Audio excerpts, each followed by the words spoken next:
За сайн байцгаана уу сонсогчдоо боловсролын тухай буу хаалын ураатай цогтой цаг подкаст юм. Шинэхэн дугаар та бүхэнд хүрэхэд бэлэн болоод байна. Уламжлал ёсоор подкаст маань live stream XR студиогоос та бүхэндээ хүрж байна. За тэгэхээр өнөөдрийн студид маань нэгэн сонирхолтой зочин ирсэн байгаа. Түүний нэрийг Онон гэдэг. Онон Монгол Улсын их сургуулийн сэтгэл судлаач мэргэжилтэд төгссөн. Баруун Мишиганий их сургуульд заавал засалж заавал судлаачаар сурч төгссөн. Одоо Монголд Ана төвд заавал засалчаар ажилладаг юм байгаа. Тэгэхээр та өнөөдөр студид маань хүрэлцэн маш их баярлалаа. Тэгээ заавал засалч гэдэг мэргэжлийн талаар сонсогчдод маань танилцуулж өгөхгүй юу? Ямар ажил хийдэг вэ? Ямар салбаруудад ажилладаг вэ? За нөгөө заавал засалч гэхэлэр хүмүүс юу сонсдог хамгийн түрүүнд боддог юм нөгөө бөө мөргөлтэй холбоотой юм уу? Тэр биш шүү.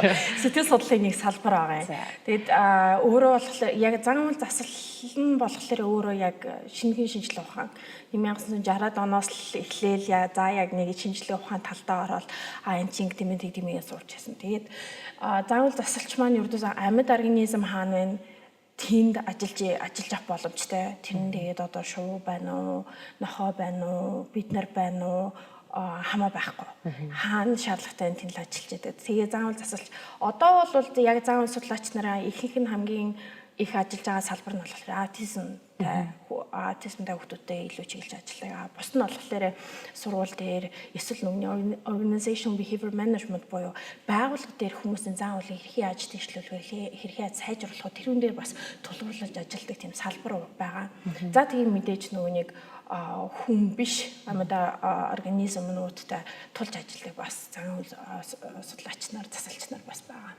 Тэгэхээр түрүүн хэлсэн шүү дээ шаардлагатай газар хаана шаардлага байна тэнд ажиллана гэхээр бид нар өнөөдөр хүүхд хөгжлийн талаар ер нь хүүхдүүдэд заавал засалч ямар шаардлагатай байдгийг ерөнхийдөө заавал судлалын салбарт хүүхдүүд дээр ямар хөө бас асуудлууд дээр төвлөрч ажилладаг. Ялангуяа та болон одоо таны Монголд байгаа судлаач нар ямар асуудлууд дээр илүү төвлөрдөг вэ?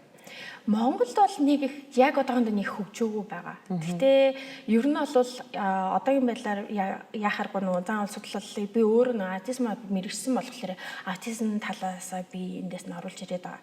Гэхдээ манай миний одоо сурч байсан сургууль ч юм уу одоо салбар өөр сургуулиуд сонсоо байж хаад зөвхөн аутизм гэхгүй ямар ч ил одоо хэрэг унших нь удаан байдаг. Эсвэл нөгөө нэг гэр бүлийн одоо гэр бүл нь үл хахрах байдлаас болоод нөгөө хичээлд хоцрогдсон хүүхдүүдийг заавал заслын засах дээр заавлын засах дээр байж байгаа. За тэгээд мэдээж заавлын доголлоо хүүхдүүд байгаа. Том хүний үгэн сонсдог. Бусад хүүхдүүдэд цохиж зоддог ч юм уу. Тиймэрхүү хүүхдүүдтэй хэрэг яаж ажиллах вэ гэд салбар нь одоо мэрсэн хүмүүс нь тусдаа ингэ ажиллаад явж байдаг. Өнөөдөр бидний эцэгчүүдээс ирдэг маш их олон асуултуудын нэг болохоор зарим эцэгчүүд манай хүүхэд ялцчихгүй заавлын доголдолтой байна. Хичээл дээр очиод сурахаар багш нь одоо танаа хүүхэд хичээлээ хийж чадахгүй байна. Бусдыг өмүүлдэг гэдэг эсвэл манай хүүхэд тоглоомын талбай дээр хүүхэд зохиод байна гэх иймэрхүү асуултууд биднэрт маш их ирсэн. Тийм учраас онтойгоо ярилцъя гэж бодсон. Тэгэхээр ер нь ингээд асуудалтай заавлууд хаанаас гарч ийн вэ? Энийг бас бид нар яаж одоо таних вэ? Одоо жишээ нь бид нар ингэдэж штэ энэ хүүхэд жоохон заавлын асуудалтай гэхээр манай хүүхдийг ингээ хэлчлээгээ гомдог эцэг байдаг. Нөгөө талд болохоор үнэхээр хүүхдийнхаа заавлыг ингээ засгаад засч чадахгүй байгаа эцэгүүд байдаг. Тэгээ аль альнийх нь миний бодлоор ойлгохгүй байгаа нэг зүйл нь яг хүүхэд юунаас болоод ийм заавлын дагалдал гаргаад байдаг вэ? Заавал судлалын одоо яг нэг үндсэн одоо баримталдаг зарчим нь болохоор хүний гаргаж байгаа зан үйл нь ердөөсөө тухайн хүний түүхтэй холбоотой. Өөрөөр хэлбэл багдан сурсан эсвэл эцэгийнхэн заасан гэр бүлийн заасан зөвхөн эцэгийнхэн биш. Хамаатны хүмүүс хурш айлынхан эсвэл цэцэрлэгтний яасалт нь яг юу болж байсан тэрийг хүүхдүүд илүү гаргаж яадаг. Тэр нь тэглээгээд бас нүуний яг ингээд шууд бид нар эцэгийнхэн буруу тэрний буруу нүуний буруу гэж хэлж чадахгүй. Тэгэхээр бид нарт одоо дөнгөж л сүүлийн 10-15 жил л хэрхэн яаж хүүхдүүдтэйгээ ажиллах уу тэр талаар номоор тавьмал гарч ийн. Одоо л бид нар интернетээр мэдээлэл авч ийн Тэгэхээр тэрийг унших завдалгүй байгаа эцэг эхнэр бол юу юм байгаа. Тэгэхээр яг энэ асуулт нь байлаа. Заавлын доголдолтой гэж байгаа эцэг эхчүүд. Тэгэхээр за нэгт яг заавал доголдол гэж бас яг юу гэлэх вэ? Яг бид нар субъектив хандаад байна шүү дээ. Нэг хүүхдийн гаргаж байгаа үйлийг яг яавал бид нар доголдолтой гэдэг нь яавал одоо хүлээн зөвшөөрөөд байна. Тэгэхээр яг үндсэн дөрвөн юу байдаг? Шалгуур байдаг. За эхнийх нь болохоор өөрөө яг мэдээж гэнэ. өөрийгөө одоо өөрийгөө тэ мааж чинь нүсээ зулгаад зарим хүмүүс тэ хөмсгөө бүр тэр чинь стресс тэр хөмсг сормосоо тэр чинь нэг зулгаач хумсаа иддэг хүмүүс. За бас тийм. Тэгээ яг хумсаа идэх нь зүгээр юм шиг боловч яг үнэ эн чинь нөгөө нэг дараа эрүүл мэндэд сөрөг нөлөөтэй. За тэгээд хумсаа бүр месээр ямар ч хумс ургадаг те нөгөө хүүхдтэй сөрөг байгаа. За түүнээс гадна эргэн тойрны хүмүүст одоо сөрөөр нөлөөлж байна. Эргэн тойрны хүмүүсийг цохиж гэмтээж гинөө, эд зүйл гэмтээж гинөө, тий? За тэгээд хитрхи их давтагдаж гинөө. За зарим тохиолдолд тий миний хувьд одоо жишээл би ингээл үсээ орох бол зүгээр ингээ асуудал шүү дээ. Эсвэл үзэгний артлаг. Гэтэл би өглөө босхоос ахуулаад орой унтаа ингээд байл явах. Эн чинь бас яг нөөсөө сөрөг зан үйлдэ ороод эхэлчихэж байгаа. За тэгээд би дөрөвтөн яг толгоонд юудаас орж ирэхгүй байна. Тэгэд эднэр маань хэрвээ одоо байж байгаа бол бид нэр сөрөг зан үйлийг яг сөрөг гэж тооцно. Тэгээ нөгөө сая яг хэлсэн илчлэн нөгөө субъектив зан үйлийг ярьж байгаа шүү дээ. Би яг энэ дээр яг нэг жишээ хэлмээр байна. Манай нөгөө хууч ажиллаж байсан байгууллага миний супервайзер надад хэлчихсэн аахгүй. Яасан гэсэн чинь одоо эцэг эхнэр аягүй субъектив ханддаг шүү. Нэг юм болоод идэм аа гэх. За тэгээ яасан бэ гэсэн чинь нөгөө нэг ээж манай хүн ингээл энд айгүй юм аваа гаргаад идэг гэд хүрээд ирэхгүй. Тэглэн за тэгвэл хайл хамтаа ажиллая гээл. Тэгэл нэг хүүхэд нь өөр багштай ажиллал тэр хоёр хамтаа сууж байхгүй. Тэсэл ээж сонсно гээл. Тэнгүүт нь үгүй сонсон айлаа дахиад сонсоо гээл. Дахиад сонсоо гээл. Тэгэл байжсэн ээж сонсно гээл. Тэгээ нөгөө манай тэр супервайзер чинь хүүхд харах биш ээжийг нь харж эхэлсэн юм байгаа зү. Тэгээ ээжийг нь харсан чи яасан гэсэн чинь ард нь нөгөө хүн хурж ирээл нөгөө цаас үтгэл ээж нь огцсон гэж ирэж хараад байгаа байхгүй. Дуулах мэдрэг байна те. Тий, тэгэхээр чи энэ тохиолдолд юу гарч иж ийнэ гэхээр манай хүүхд маань сөрөг зан үйл гаргаад байгааш манай ээж маань хувьд болохоор нөгөө дуу чимээ аягүй эмзэг болохоор хүүхдийнхаа зан сөрөг зан үйл гэж хараад байгаа байхгүй. Тэгэхээр яг энэ ээжийн хувьд бол одоо юу харах ёстойсэн бэ гэхээр яг тэр аваа гаргаснараа тэр хүүхд эргэн тойрно өөрөө гэмтээж гинөө эргэн тойрныхоо гэмтээж зүйлээ сүтгэж гинөө бас хитрхи их давтагдаж гинөө та өглөөнөөс орой болтол хүн анзаарахтал ингээ сонь аваа гаргаад байна уу те тэрийг харах хэрэгтэй байсан байна. Тийм байна. Тэгэхээр яг зөвхөн өөртөө л санагдсан учраас энэ асуудал байна гэж аав ээжүүд маань тий надад энэ болохгүй байгаа юм шиг санагдаад байна гэж заримдаа бод тохиолддог.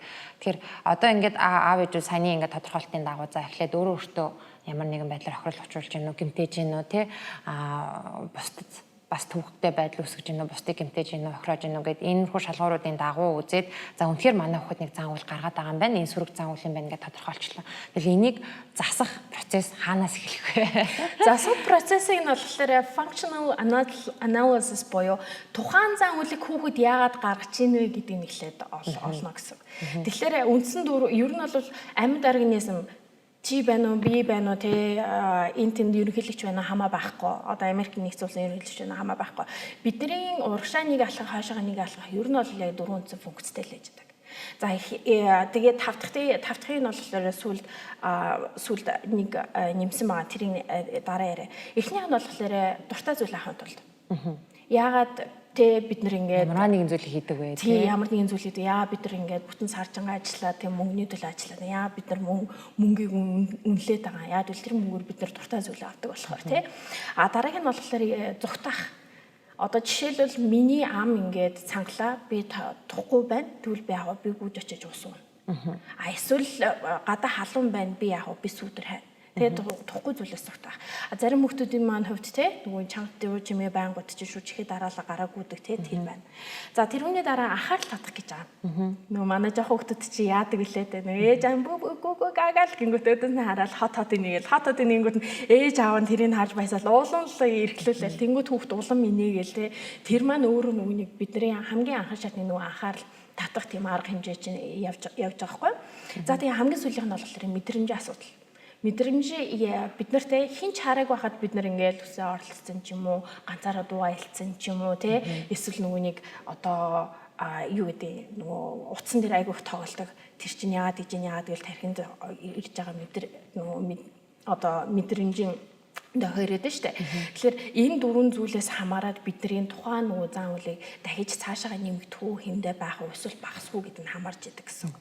Тэгэхээр одоо нөгөө нэг юу Торндакийн тухай тийм зан үйл судлалын тухай тийм нэвтрүүлэг байсан юм. YouTube дээр. Нэрээ та хамбал тэн дээр юу хийсэн бэ гэхээр Thorndike болохоор хамгийн анхны зан үйлчлэлийг судлахдаа энэ муурыг одоо сагсан дотор хийгээд тэгээд муур яг ингээд ухаарч ойлгоод энэ ингээд товчлуурыг дараад юм татаад ингээд гараад гарч ирээд нөө тэр сагснаас гэж одоо судалгаа хийгээд тэгээд үгүй юм байна гэдэг олж илрүүлсэн тийм юу байгаа юм нэвтрүүлэг байгаа.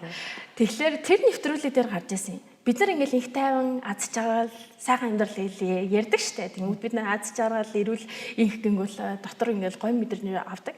Тэгсэн чинь тэнд яг нэг хүн хэлжсэн байхгүй. За би одоо энэ бууг барьсан байна. Би инх тайван гэж хэлээ.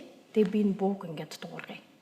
Мянга бидний хувьд те нөгөө инх тайван гэдэг үг маань сайхан сэтгэл, сайхан мэдрэмжийг өгж байгаа боловч хэрвээ бид нар нөгөө энэ буутай холбоод өгчих юм бол бид нар инх тайван гэдэг үгийг сонсоод өөрсдөө шууд ингээд айц тавтана. Тэгэхээр энэ юуг хэлээд байна гэхээр бидний зан үйл ердөөсөө бид нар төрхөөс ахуулаад ямар мэдрэмжийг авч ирсэн гаднаас одоо нийгмээс ямар нөлөө өгж ирсэн тэрүүнээс хамаарат бидний өнөөдрийн одоо сүм дээр онон бид хоёр одоо энд ингэ байж байгаа гэдгийг л ер нь зан үйл судлал маа тайлбарладаг.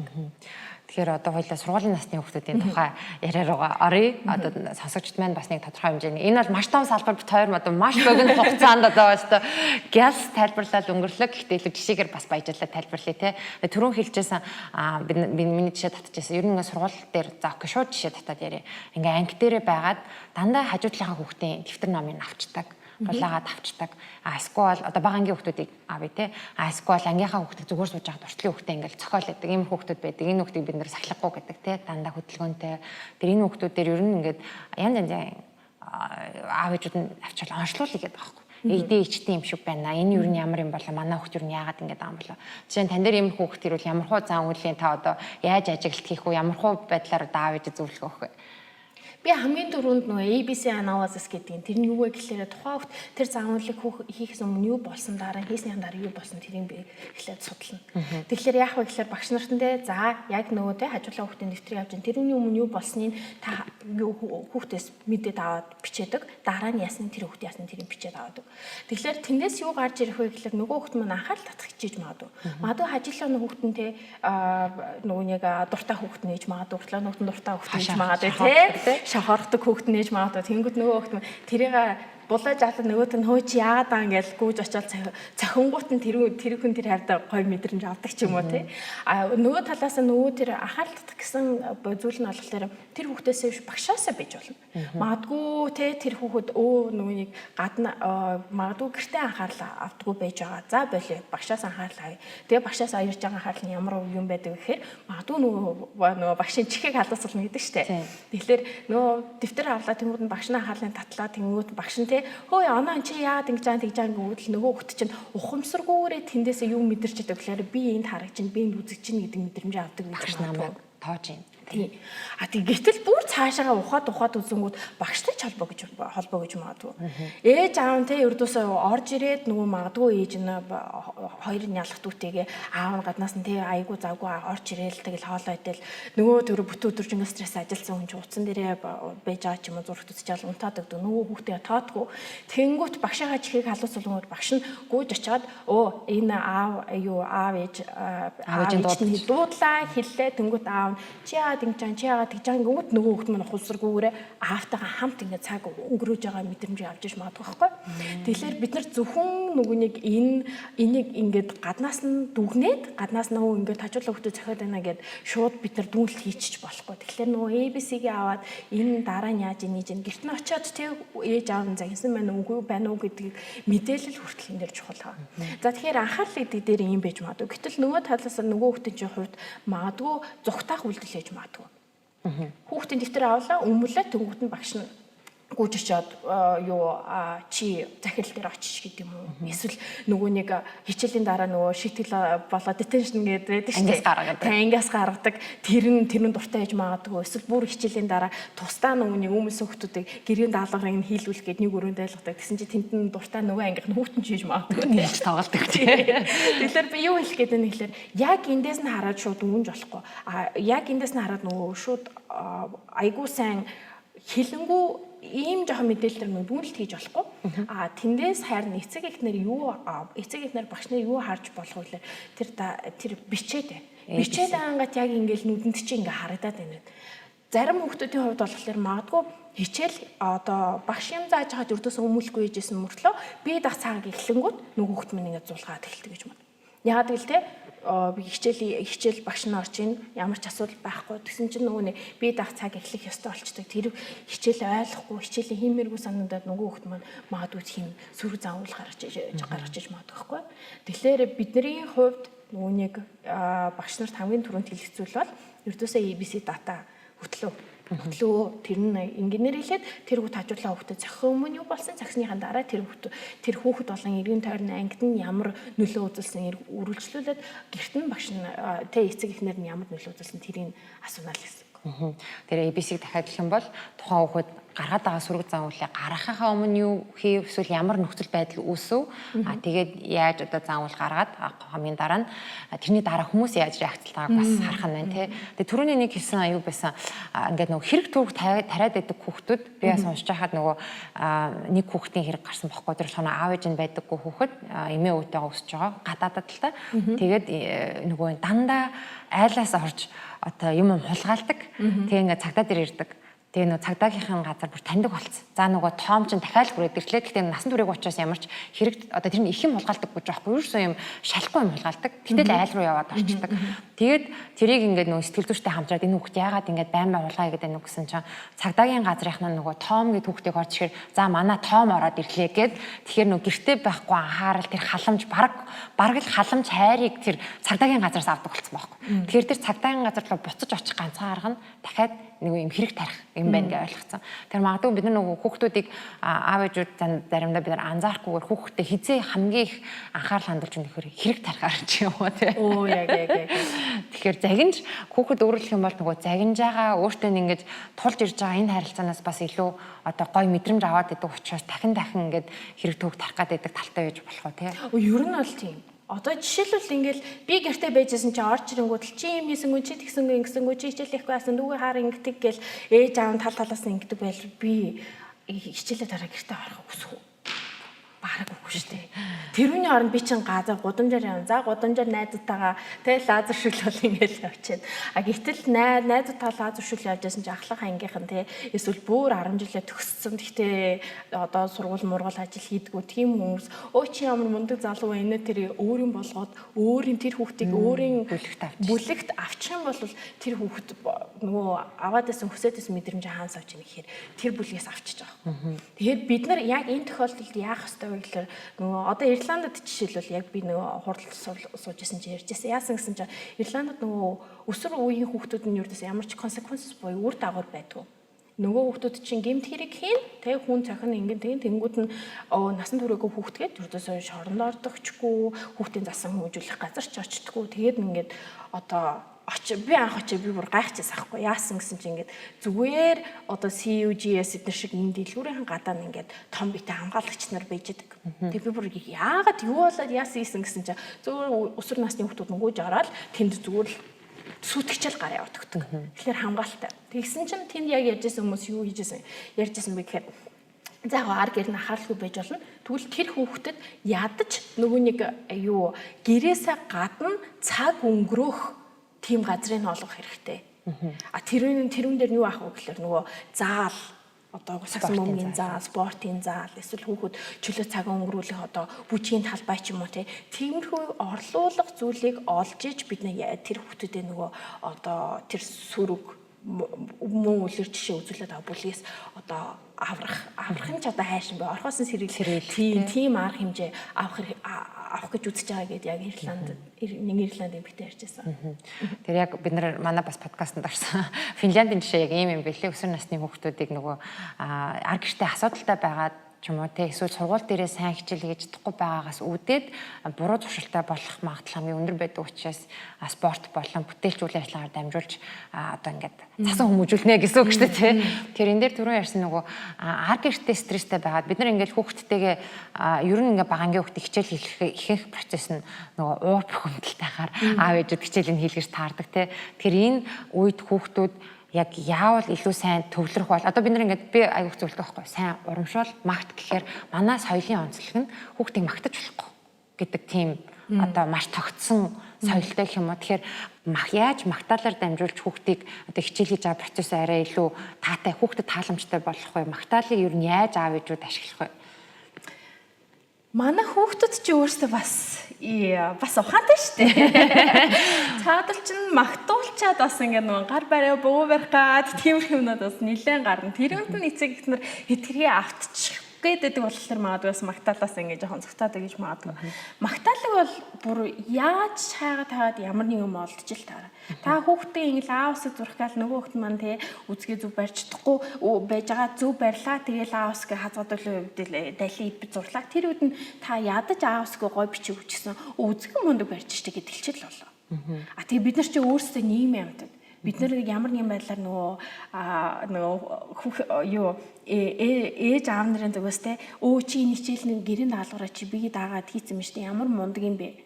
Тэгээд нөгөөдгийг нь яах нь нөхөр нь хурж ирэхдээ эсвэл эхнэр нь хурж ирэхэд хардаа манай охин өөрөө ингээд даалгавар хийчлээ гэхэд маргааш нөгөө өвч нь өөрөө бие дааж хийхэд бол тэн ширээний хард өөрөө сууж байгаа байхгүй. Тэгэхээр бидний хувьд болохоор өдөрт доор хаяж те хүүхдтэй нөгөө магтаалаа өг одоо нэг доор хаяж 10-20 удаа би бол илүү өг те 100 байсан ч хамаагүй өг гэж хэлнэ. Гэтээ өгтөө магтаалаа айгу товч бөгөөд ойлгомжтой өгөх хэрэгтэй. Тэрнээс зүгээр л сайн байна миний охин мундаг байна миний охин биш. Сайн байна миний охин энийгээ бүтэн нүүр бичээ суудсан байна. Бүтэн нүүр ингэж тий тогтос суугаад бичнэ гэдэг чинь айгүй их чадвар байхгүй юу. Тэнгүү тэр хүүхдээ одоо яах вэ гэхээр бүтэн нүүр бичнэ гэдэг чинь айгүй чадвар маань тэгвэл би дараа нь нүүр хагас биччихэ л да. Тий. Тэгэхээр бид нар нөгөө тэр мотивац тэр хүслийг бид нар ингэж бадараа хандвал яг нэг тийм жижигхэн зүйлээр ч анхаалаа хандуулаад өмнөх өдрийнхэн тий багшийн одоо жишээлбэл өмнө нь 3 авдаг байсан хүүхд бол 4 авсан байв. 4 авсан биш ямар мундаг юм бэ? Тэгэл урамшуулчих. Тэнгүү чи нөгөө манай ээж аав нар ч үрдээс одоо нөгөө би 3 4 гэдэг хуучин системээр яриад л да тий ди авдаг гэсэн хүүхдийг бид нар си авангууд нь бид нар урамшуулах хэрэгтэй. Ди авдаг гэсэн хүүхд хизээч нэг дараа авч чадахгүй. Гинт тий гинэгүй бол тийм юм болоо. Тэгэхээр юу хэлэх гээд байна гэхээр бид нар ди авдаг байсан хүүхдийг си авангууд нь магтах хэрэгтэй. Си авдаг хүүхдийг би авдаг болгонгууд нь магтах хэрэгтэй. Хэрвээ би авч аваад нэг си авсан бол тэгтээ миний аав нь тэ ээж нь охин ачаасны мэдээ хойлоо дараагуудаа би авах гэж чи би яаж туслах вэ? Юун дээр ойлгохгүй. Би яаж туслах вэ? Тийм, би яаж туслах. Магадгүй хүүхдүүд надад энэ дээр туслаач гэд хэлж угаасаа чадахгүй. Гэхдээ та яаж болох вэ? Би яаж туслах вэ? Хойлоо тэгвэл өнөөдрөөс ахуулаад 10 минут яг энэ хичээл дээр хамтаа сууж хичээлээ. Тэгээ тиймэрхүү байдлаар бид нар нөгөө нэг хүүхдээ буруу юм хийсэн ч гэсэн ээж аавдаа би өмнө би авдаг гэсэн си авцсан ээж аавдаа айх биш эргүүлээд ээж ааваа надад энэ тусламж хэрэгтэй би нэгээ сайжруулъя гэж хүүхэд өөрөө ирдэг тийм одоо хаалган ингэж нэгж өгөх. Магтаалыг тэгвэл товч бөгөөд тодорхой байна. Дээр нь яг тухайн хийсэн үйлчлэгийг нь магтах нь байна.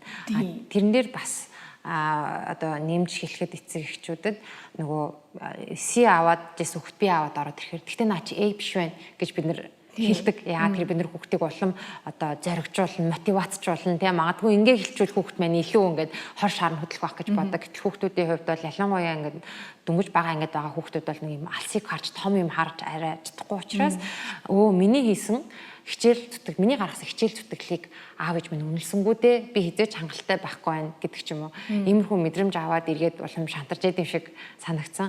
Тэгээд тэгэхээр нөгөө магтаал хэлэхдээ заавалчгүй ингэж хажуугаар нь одоо зэмлэл хавчруулж хилээд идэм шиг байна гэж аягүй анзаарчихсан.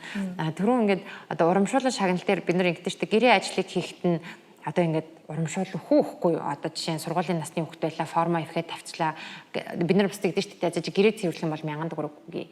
За ингэм бол тийм юм уу гэ. За ингээд ингэчих юм бол бид нар гоё тийшээ явж амралтын өдөр аялье гэдэг ч юм уу. Тэр зарим хүмүүс болохоор ингээд хамбал манай хүүхд шагнал урамшууллын төлөө ажил хийдэг болчихноо. Өөрөө бие дааж өөрөө ингэж сэтгэл гаргаж юм хийхгүй байх гэсэн айдас байдаг. Тэгэхээр загварлын салбарт энийг юу яаж үздэг вэ? Эсвэл яаж зөв хэрэгжүүлэх вэ?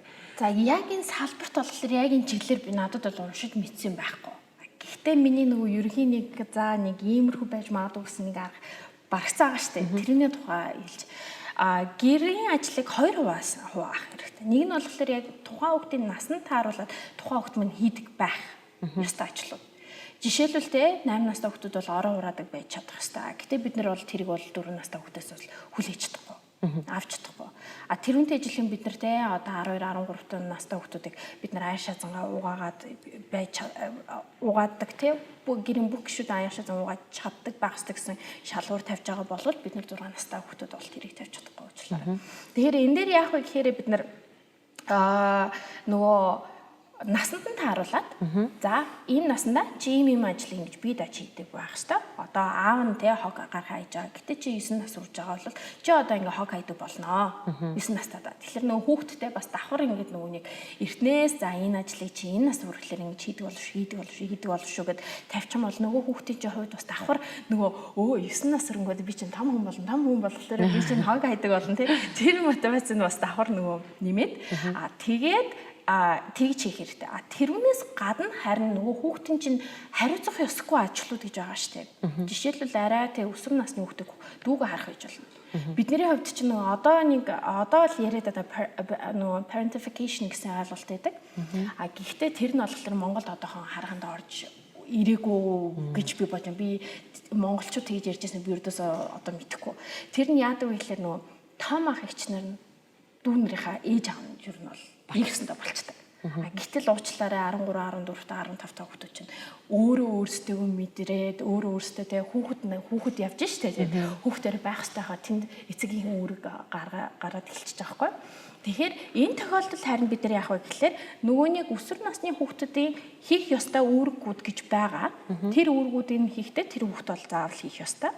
Тэрүүнээс гадна хийх шаардлагагүй үүргүүд гэж байгаа штэ. Банусны дүүнрээ одоо жишээлбэл яадыг хооллох ч гэдэг. За 7 өдөр олон хооллох биш хоолын те 3 4 дүүгийнхаа хоолын өглөөнд бэлтэл өдөр бэлтэл оройн бэлтэл энэ бол тэр 14 5 та хүүхдийн ажил биш байхгүй.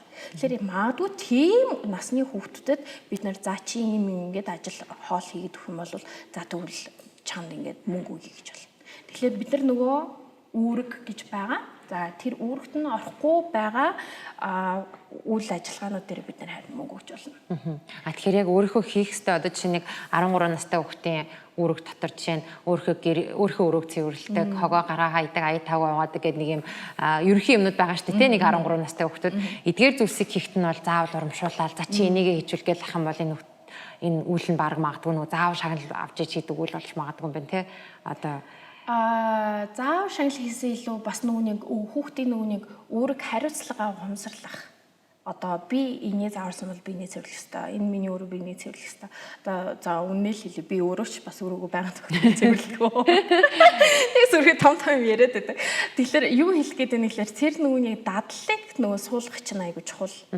Одоо тэ багт нь ингээд за чи өглөө болон босоод шүдэ угаад нүрээд ингээд тэрийг яагаад бид нар эцэг нь хажууд нь байнга яагаад гэвэл бид нар дадал суулгах гэдэг байхгүй. Тэгэхээр тэр дадлыг суулгахын тулд бид нар нөгөө хүүхдтэй ямар нэгэн хөрөнгө одоо урамшуулгүй хийж өгнө гэсэн үг. Одоо ямар нэгэн мөнгө өгөхгүй. Тэгэхгүй бол нөгөө хүүхдийн чинь хувьд болохоор одоо энийг хураах ёстой тэгжээж би 1000 төгрөг аавна гэд нөгөө 1000 төгрөгийг өгөхөө болчмол нөгөө хүүхдийн чинь хувьд энийг хураах юм шаардлага байхгүй болчихж байгаа байхгүй. Энэ дээр нэг сонирхолтой жишээ дуртад манай найз хүүхдтэй олчоод тэгээд над руу ингээд амар сонио манай нөхөр ингээд хүүхдийнхаа памперсыг салчаад хараа би памперсыг салцсан мундаг байгааз ингээд над руу хараад идэг тийм чи хийхтэй ажил нь үстэй гэдэг. Тэгээ би бодохдоо чи тэгсэн ч гэсэн ингээд яасан гоё ингээд ч юм уу тийм ингээд урамшуулал гэсэн байгаа шиг байна.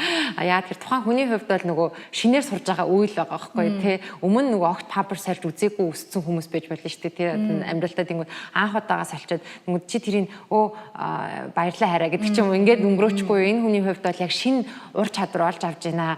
Тэгээ энэ дээр бас нөгөө яг багасаа одоо юм сурахтаа хүмүүстэй харилцаж сурсан хүмүүс байдаг шүү дээ тий. Би юм хийчлээ хардаа намайг гэд тийм үйл юм биш үү гэсэн чинь нэрээ тийм л юм байна. Би болохоор хийх ёстой юм хийчээд яага ингэж байгаа ингэж боцоо. Тэгэхээр манай найз өөрөө ингэж багтаа дүүнэрийнхээ памперсыг солиод үзсэн ч юм уу тий. Тэр хүний хувьд бол огт шин зүйл биш байсан бол нэг хүний хувьд шин зүйл тэр нэг урамшуулал тодорхой хэмжээнд өсчихсэн. Тэгээ бидний нөгөө дадал гэд түрүүн энэ дээр бас нэмж асуухад дадал суулгахад яг эцэг эхчүүд оролцохдоо заримдаа ингээл нэг хийгээл нэг болол гэдэг шүү дээ.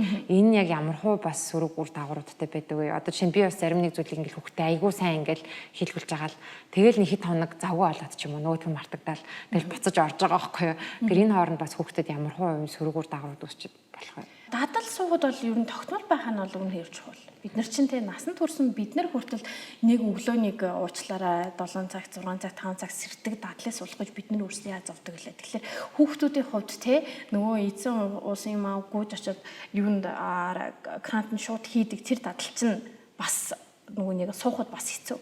Тэгэхээр энэ тохиолдолд болохоор би хамгийн ихэнд зөвлөх юм бол гэр бүлийнхнаасаа тусламж авах. Нөхөр байна уу эсвэл ах эгч байна уу эсвэл эмээ өвөө тэр хүмүүсээс тусламж аваа. Тэгээд дадал хэрвээ арай том хүмүүстэй бол бид нар юу ашиглаж болох вэ гэхээр нөгөө од цуглуулдаг арга ашиглаж болно.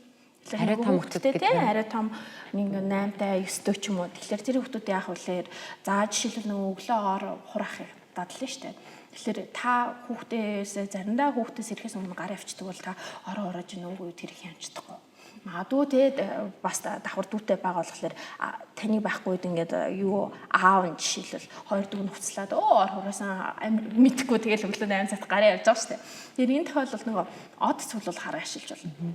Нэгдгээс хагас өдөр бүтэн цаг өдөр хүртэл тэгээ өглөө өөрөө од хураалаа. Од хураангууд нь аав нь шалга ороо хураалаа. Тэнгүүд аав дэлгүүнд аав нараад заагаар хураацсан мэн чи нэг од авлаа гэж хилээл гарчин орой эрэхт нь завгүй байсан хүмүүс орой эрэхт нэг од бичээд өгч байна. Тэнгүүд нөгөө нэг дадал чинь хагасаа өдөр 6 одоо цуглуулсан бол бүзнээтэйгээ нийлээд 7 одоо цуглуулсан бол хагасаа өдөр магадгүй гэр бүлээр ийшээш явдаг ч юм уу. Нөгөө хүүхд маань эсвэл 30 минут гадаа илүү цаг тоглолдог ч юм уу. Тиймэрхүү байдлаар бид нэр урамшуулж болно. Тэгээ нөгөө дадал маань ингээд тогтмос уугаад ирэхлээр бидний хувьд чинь үргэлжлүүлээд нөгөө зарим тохиолдолд бол хүүхдүүд бүр одоо ч бараг асуух магадлал нь бараг ингээд буурчна. Тэгэхээр тэр үед нь бид нар яах вэ гэхээр нөгөө нэг за одоо чи ороо хураагаа сурсан ч одоо цөмөрө хогоо хайдаг дадлыг суулгах юм ба тиймэрхүү байдлаар ажиллана.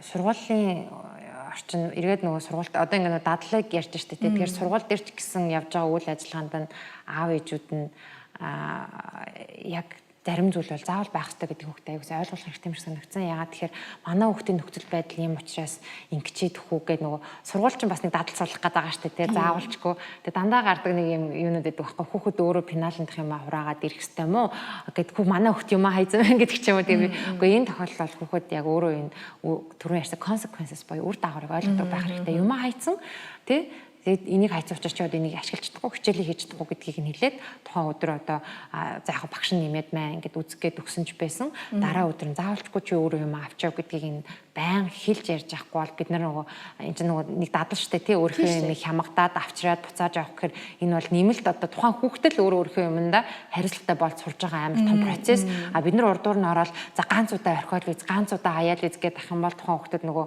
салан задгаа байдаг тэр дадлыг суулгачиж байгаа гэдэг ч юм уу тий.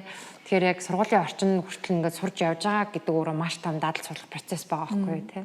Энд дээр чинь тэгээд хамгийн нөгөө энгийн жишээ бол нөө ярьдаг ч өмнөх оройн цүнхээ бэлдээ гэдэг. Тэгэхээр цүнхээ бэлдсэн байна уу үгүй байна уу гэдэг яаж бэлдэж яаж болох вэ гэхээр нөө хүүхдээ бас амархан байлгахаар хүүхд чинь ямар нэгэн байдлаар хэцүү байгаа болол нэг үзгээ мартаал нэг шумаа мартаал ингээд байгаа штэ магадгүй тий өөөсөж жоох хүүхдүүд бид нар ч гэсэн заримдаа гэрээс гарахтаа төлхөөрөө мартаал гардаг. Энэ бол энгийн үзэгдэл. Тэгэхээр бид нар тэр төлхөөрөө мартахын тулд бид нар тэр утсаа мартахын тулд за утас бол баг бүтээрэл авч явж байгаа төлхөөрөө эсвэл автобусны карт ч юм уу эсвэл те ямар нэгэн бэлэн мөнгө бид нар хаана тавьдаг вэ?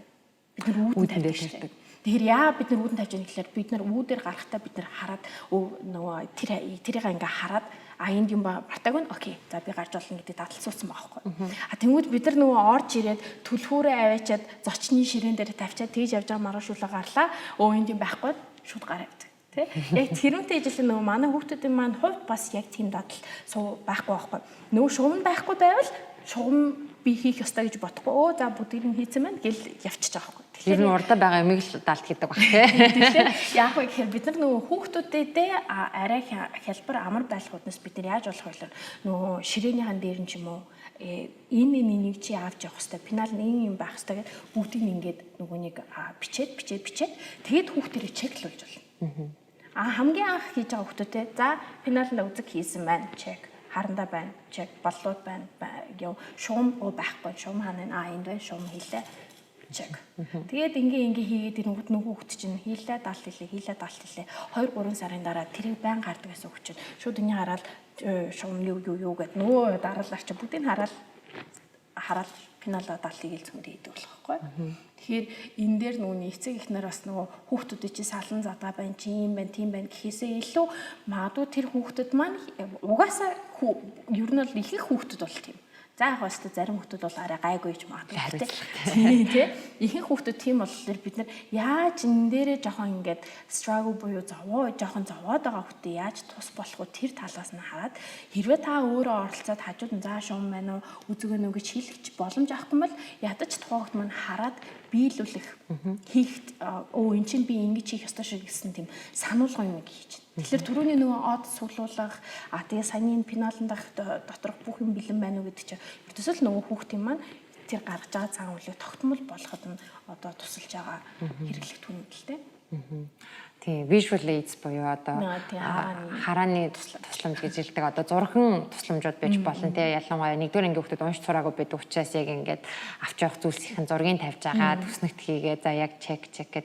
Тэгээ би энийг хаана харж байсан гэхээр манай тусланд би нөө тусланд хүүхдүүд аваад явсан чинь нэг хүүхд маань болохоор ингээд туслан руу авч явсан зүйлсийнх нь юм чагсаалтан байсан байхгүй юу? Бичсэн.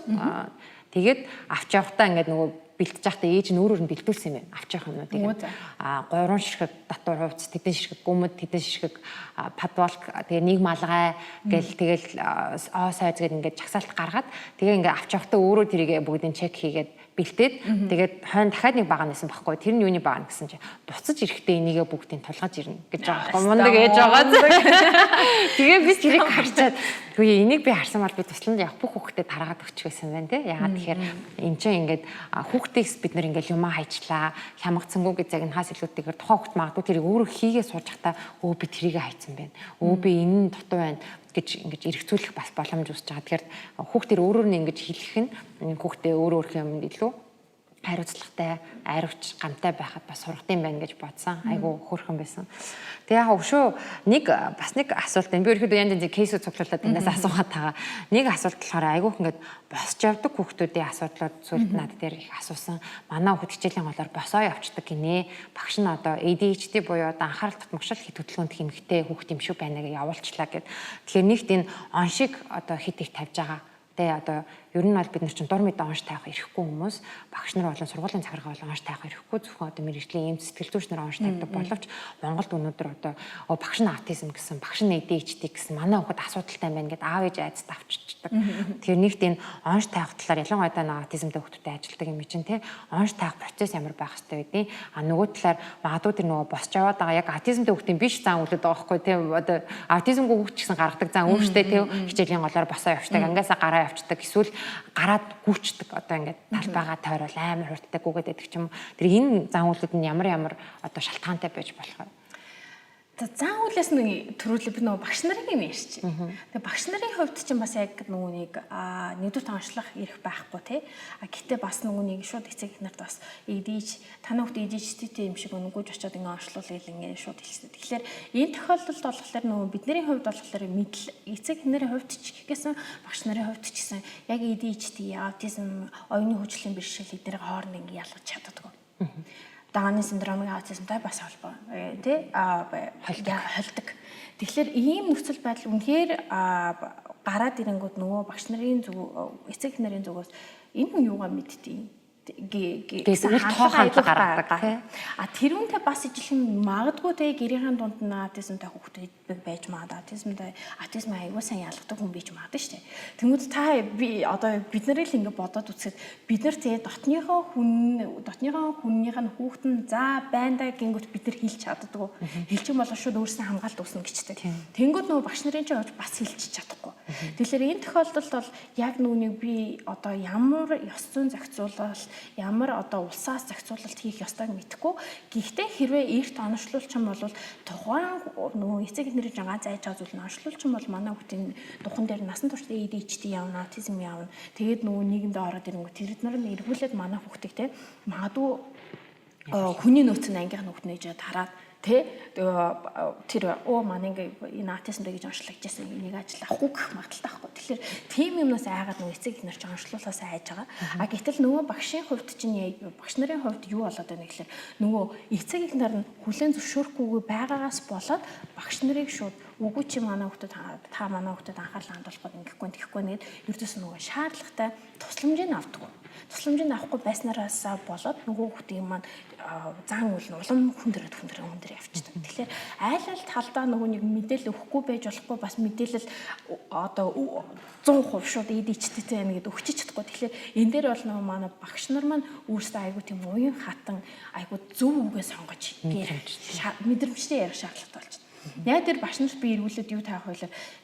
Өөр нэг багшууд хурж өгөө таны хүүхд ADHD юм шиг юм тэнд очиад онцлуулаарай гэж хэлчихвэл тэр багш яаж хүлээж авах вэ? Тэгэхээр нөгөө тэр багш маань арга хэмжээ авахтаа за энэ ADHD-ийн шинж тэмдгүүд аваад ах шиг байна. Та энэ шинж тэмдгүүдийн магадгүй та чеклээд байгааг нь одоо яг ADHD гэж хэлэхгүй.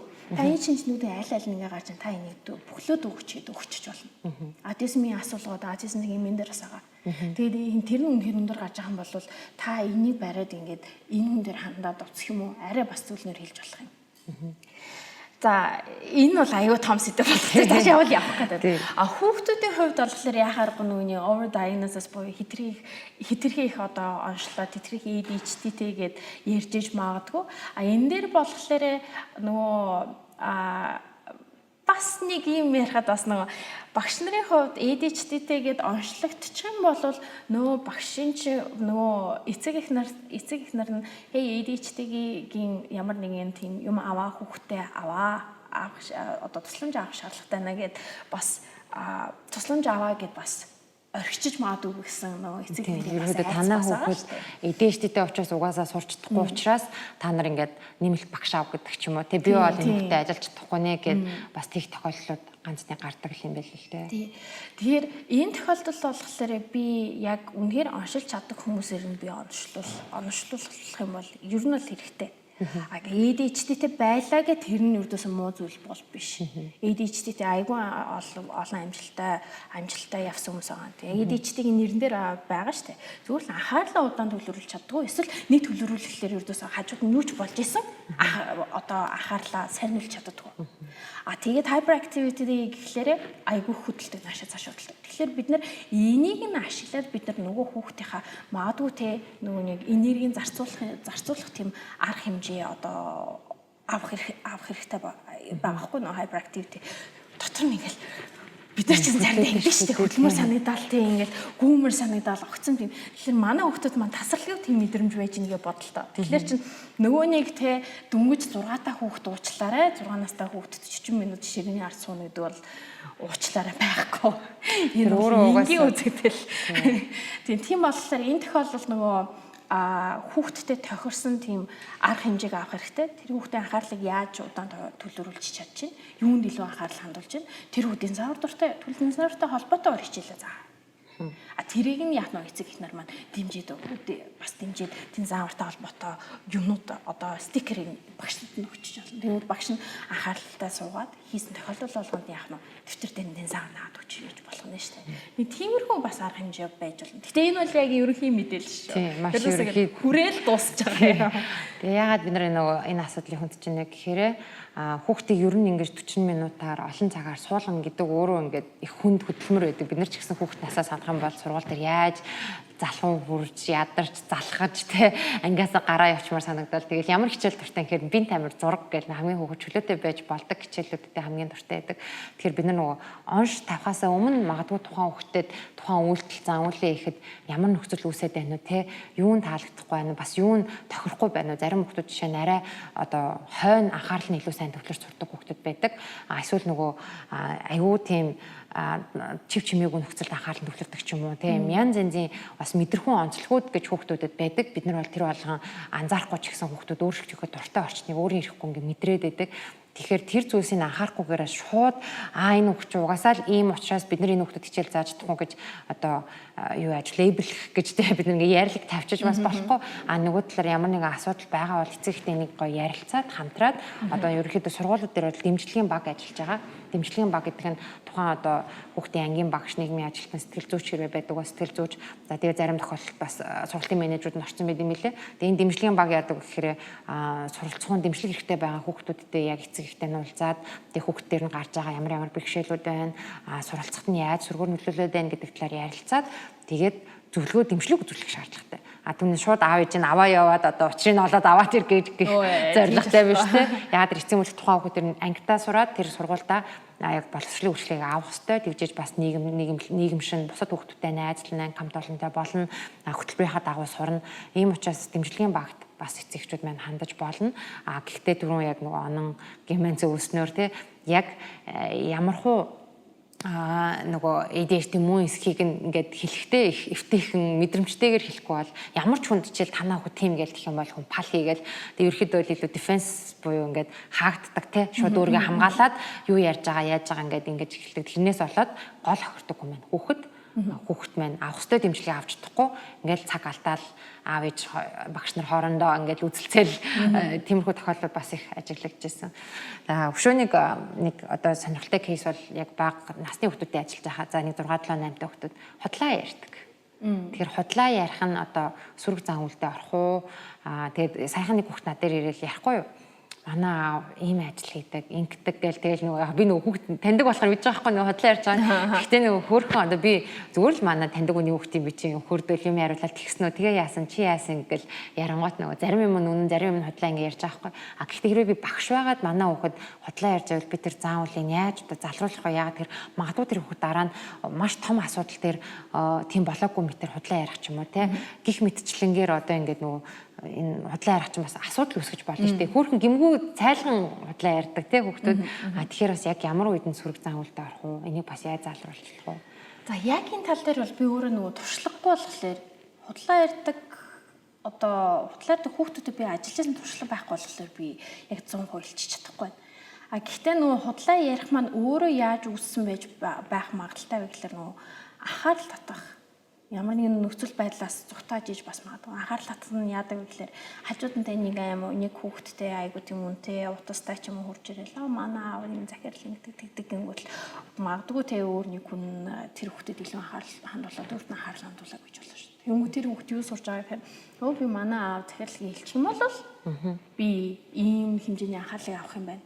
Эсвэл би ингэж найзтай болох юм байна. Эргэн тойрны хүүхдүүд чинь тэгээд лаг болох юм байна. Тэгээд лаг болох юм байна. Тэгэхээр нөгөө хүүхдүүд чинь юу болж байгаа гэхэлэр нөгөө анхаарал татах үйл явц чинь явагдаж байгаа байхгүй юу? Явагдчихж магадгүй. За зарим хүүхдүүдийн хувьд болохоор нөхцөл байдлаас зүгтах. Тэ? Чи хаана гаад ирсэн? Сургуулиас ирлээ гэтэл яасан? Бүрээ эдэн мянган тэр зугаалж аваад хурж ирсэн байна шүү дээ. Тэр маань нөгөө тэр хүүхд маань хүү загнуулчихгүй гэдээсээ айгаад нөгөө худлаа ярьдаг. За тэгээ худлаа ярингууд нөгөө эцэг их нь одоо мэдхгүйс болоод за окей гэлэнгүүн дараагуудаа хүүхд тэр хүүхд яг үнээлэл загнуулна. Худлаа яриул загнуулахгүй юм чинь. За би худлаа ярьчих. Тэнгүү тэр хүүхд чинь худлаа ярих чинь өөрөө бас ингээд дадал болоо суучих жоохгүй. Тэнгүү нөгөө жоохон хүүхдүүд ингээд худлаа ярингууд бид нэр өө тэгснэ гэл ингээд өрүүлжлүүлээ яриулаад ахлаар тэр хүүхд юу болж ийн гэхэлэр би худлаа ярихлаар энэ хүн надад итгэж ийн гэд улам нөгөөнийг бид нар ярьдаг шүү дээ нөгөө enablers гэхлээрээ орчин нөхцөлийг бүрдүүлж байна. Нөгөө хот худлаа ярингууд нь тийм үү гэж цааш нь явуулаад байдаг. Тэнгүү тэр хүүхд болоод байна гэж бодоод улам тэгээд худлаа ярьдаг болчихсон. Тэгэхээр бид нар нөгөө тодорхой хэмжээгээр бас хүүхдийн наснаас нь хамаарад хэрэг өмнөхөр жоох хүүхд ингээ худлаа яриад за манай аав тийм захирал махирлгингүүт одоо магадгүй юу гэдэм за няхлан бодогч гэж болно шүү дээ. Тэнгүүд няхлан бодогч хүний хүүхд манай аав захирлаа тийм үү ямар мундыг би харин танаа очиж нятлан бодогч нар дунд айгүй мундыг нэг сонсон юм дээрээ л айгүй хөнгөнөр нөгөө хүүхдийн чи буруу хэлсэн биш гэхдээ нөгөөний хөнгөнөр ийм байдаг шүү гэдгийг хөнгөн хэлээл юу ч болоогүй юм шиг өнгөрч юм бол нөгөө хүүхд маань нятлан бодогч гэдэг чинь тэгээ хэлчих юм бол энэ хүн чинь бас надад яриад надад анхаарал хандуулах юм байна гэдэг одоо мэдрэмжийг бид нар нөгөө төрүүлэх юм бол манай хүүхд маань зүү чиглэл рүү явах магадлал харцангуйгаа өндөр болчихно. Тэрүүнээс ингээд худлаа ярьсныг мэдээд мэдээд одоо бүр том тэгээ өсвөр насны хүүхдүүдээр худлаа ярьсныг мэдээд эргүүлээд чи тгийж худлаа ярьсан биш үү ингэсэн биш үү гэж шууд ингээд загнах бол тэр бол яг үндэ сайн нөлөөлөхгүй. Эсрэгээр яагаад худлаа яриад байгаа?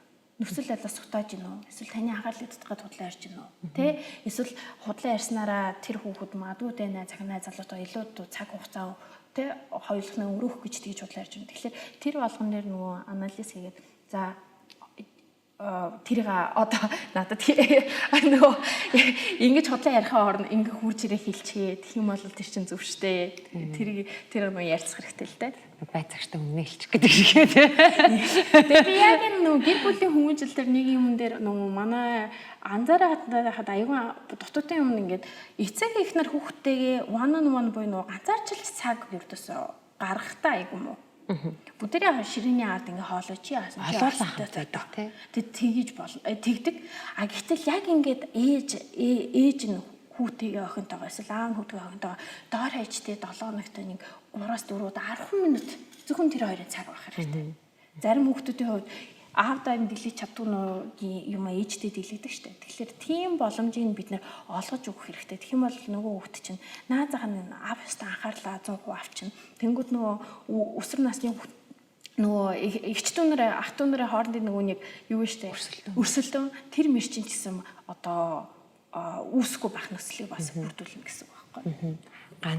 Ганцаараа гэдэг нь жишээ нь бид нар нөгөө амралтын өдөр болохоор гэр бүлэрээ гэл айгу цаг өнгөрөөдөг те одоо дөрүүлээ гараа явдаг ч юм уу 2 хүүхэд аав ээж дөрүүлээ айлсгүй бол бүр ингээл эмээ өвөө ах トゥ гэл айгу олоолаа явал тэгээ бид нар гэр бүлэрээ өнгөрөөж байгаа цаг мөн энэ хүүхдэд сайхан байгаа. Гэхдээ эцсийн бүлэг бас яг хоёулахнаа хүүхдтэйгээ хоёулахнаа гараад кофе шоп ороо те нэг жоохон бичээ дээж нэг кофе уугаад те хүүхдийнхаа тухай сайхан яриад асуучаар хүүхд ингээ ууж ирчтэй юм билээ л те ингээ дагуулад яг би чам цаг гаргая гэд тэгэхээр энийг болохоор яг нэг их том юм байгаалгүй тэгээд надад тохиолдсон нэг сонирхолтой жишээ дүүтэйгээ хамт нэг юм зөөжсэн тэгээ юм зөөгөөд ингээ тэр хооронд юм яриад зөөгөөдсэн бохоггүй тэгээ дараа нэг сайхан болчихлоо гэл тэгжсэн. Тэгэхээр айгуу загуу явсаар байгаа зүгээр нөгөө юм зөөж явахдаа ухаан санаа чинь нөгөө одоо юу байгаа шүү дээ завтай. Тэгээ гар загуу байгаа учраас хоёлаа явахт юм ярьсан байгаа байхгүй те. Тэр магадгүй зарим activity үйл ажиллагаа маань өөрөө биднэрт харилцаа үүсгэх боломжийг олгосон. Жишээ нь заримдаа ингээл нөгөө бид хоёртай хамт амар гоё юм хийсэн гэдэг. Гэтэл тэр нь кино үзсээр байгаа л баг нэг юмнаас нэг юмны хооронд хүүхдээ ярилцах заавчгүй өнгөрчихсөн үед бас хаяада байдаг нөгөө кинонд илүү хач холбогдол өгсөн. Тэгэхээр мэдээж хүүхд сайхан мэдрэмж авч байгаа. Гэхдээ ингэж ярилцах нь өөрөө хүүхэд дотроо байгаа юм аа айгүй сайхан гарах боломжийг олгож байдаг. Тэр яг худлаа ярих асуудлаас надад айгүй нөгөө төвөмөл юм байна гэж ажиглагдсан.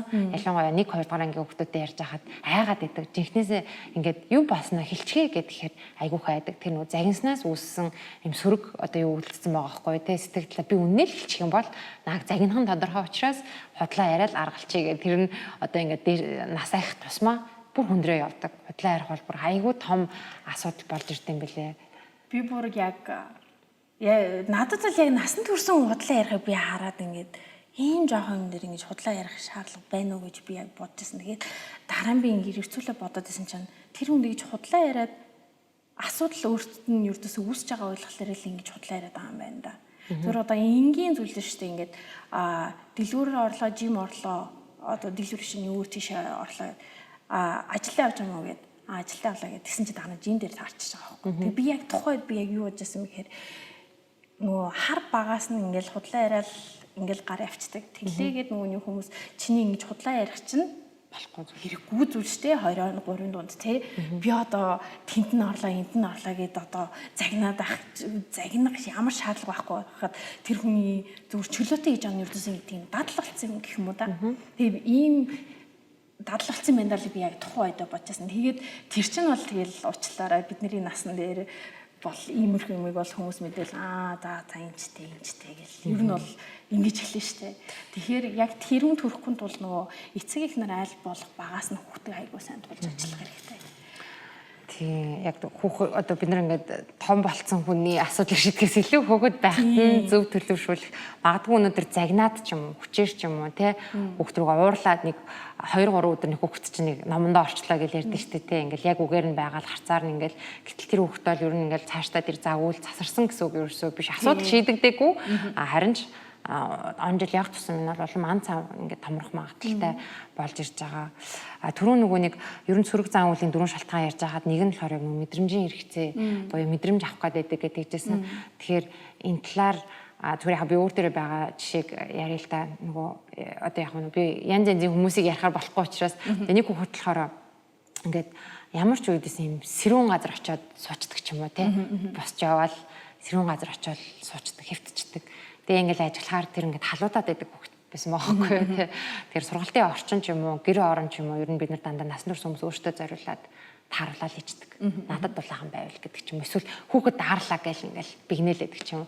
Тэг яг тэр хүүхдийг харж байхад ер нь сэрүүхэн байх хэрэгтэй байна. Тэгжиж одоо өөрөө илүү тайван тухтай ингээд ажиглажсэн. Тэгээд ер нь энэ мэдрэмж ер нь хэрж чухал хүүхдүүдийн харааны мэдрэмж, сонсголын мэдрэмж, биеийн хүрэлцэхүүн мэдрэмжүүд нь бас одоо зан үйлд нь хэр нөлөөлдөг вэ? Тэрний төлөө бас ямар хот сөрөг зан үйлүүд гараад таны ингээ харж ирсэн жишээ дээрээс.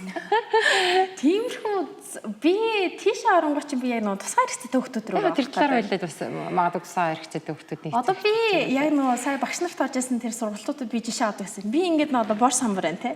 Бор самбарыг би кассетны нөгөө пластик одоо шуун барьж агаад би ингээд дараа шахрав те. Ингээд чахарвал одоо яаж ми тань ямар мэдрэмж тэр ингээд арзагнаад тийм. Тэнгүүд манай зарим нөгөө нэг аутизмтай хүүхдүүд чинь тэрийг хүлээж авах одоо мэдрэмж нь айгүй өндөр. Тэнгүүд хамгийн түрүүнд одоо би танаас асуулт. Би ингэж дуургалаа. Та хамгийн түрүүнд юу вэ? Ингээл чихээ дараал. За чихээ дарна. Энэ ингээл тасралтгүй дуурайд байвал яах вэ? Бүр ингээл байж атаал. Гарчгүй тийм. Гарчгүй. Хэрвээ гарч гүйх нөхцөл байхгүй чи гарчлахгүй яах вэ? Ойрлон тэр. Тэнд яг манай тусгай хэрэгцээтэй хүүхдүүд яа гэдэг байхгүй. Ангийнхан чанга орлоод ирэнгүүт хамгийн түрүүнд чихээ дараал ингээл ойрлоод эхэлдэг. Яа тэр хүүхд ойрлоод байгаа. Яа гэвэл бид нар тэр муухай чахарж байгаас чимээ сонсохын тулд бид нар өөрсдөө насан турш хүмүүс бид нар ойрлож штэ.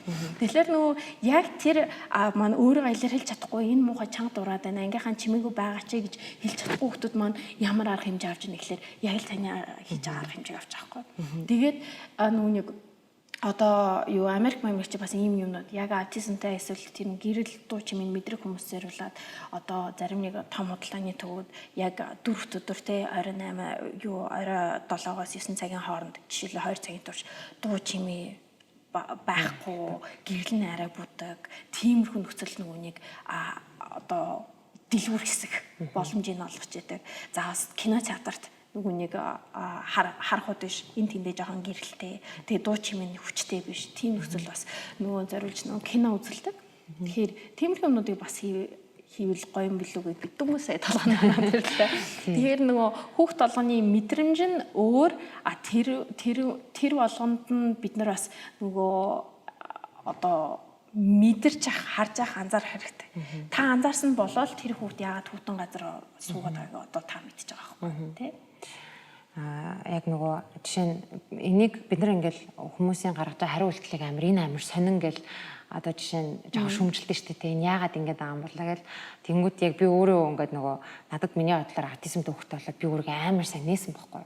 Яагаад тэгэхээр би ингээд нөгөө чанга дуу чимээтэй газар байж чаддаггүй хүн. Тэгээд дэлгүүр ороод ингээд чанга дуу чимээтэй хаа би худалдаа авалт хийхгүй гарчдаг. Тэгээд би гуглжсэн байхгүй. Яагаад дэлгүүрүүд ийм чанга хөгжим тавьд юм бэ гэдэг Америкч юм дэлгүүрүүд амар чанга хөгжимтэй гэсэн чинь тэр нь хүмүүсийг илүү ингээд энергитэй болгоод тэгээд илүү худалдаа авалтыг нэмэгдүүлт юм байна л да. Дийлэх хүн ами масын. Гэтэл одоо жишээ нь зарим нэг над чиг юм дуу чимээнд одоо тэртдэг хүмүүсийн хувьд тэр нь бол сөрөг одоо орчин болчих жоох байхгүй тий. Тэгэнгүүтээ жишээ нь би ингээд хизээч юм дуу чимээтэй активитид дурлж байгаагүй хүн байгаа байхгүй. Жишээ нь хүмүүс ингээд караоке гэдэг нь би бүр тэр нь миний хувьд юм яг амар хэцүү яаж ийм юм дотор суудсан бэ гэж бодогддаг ч юм.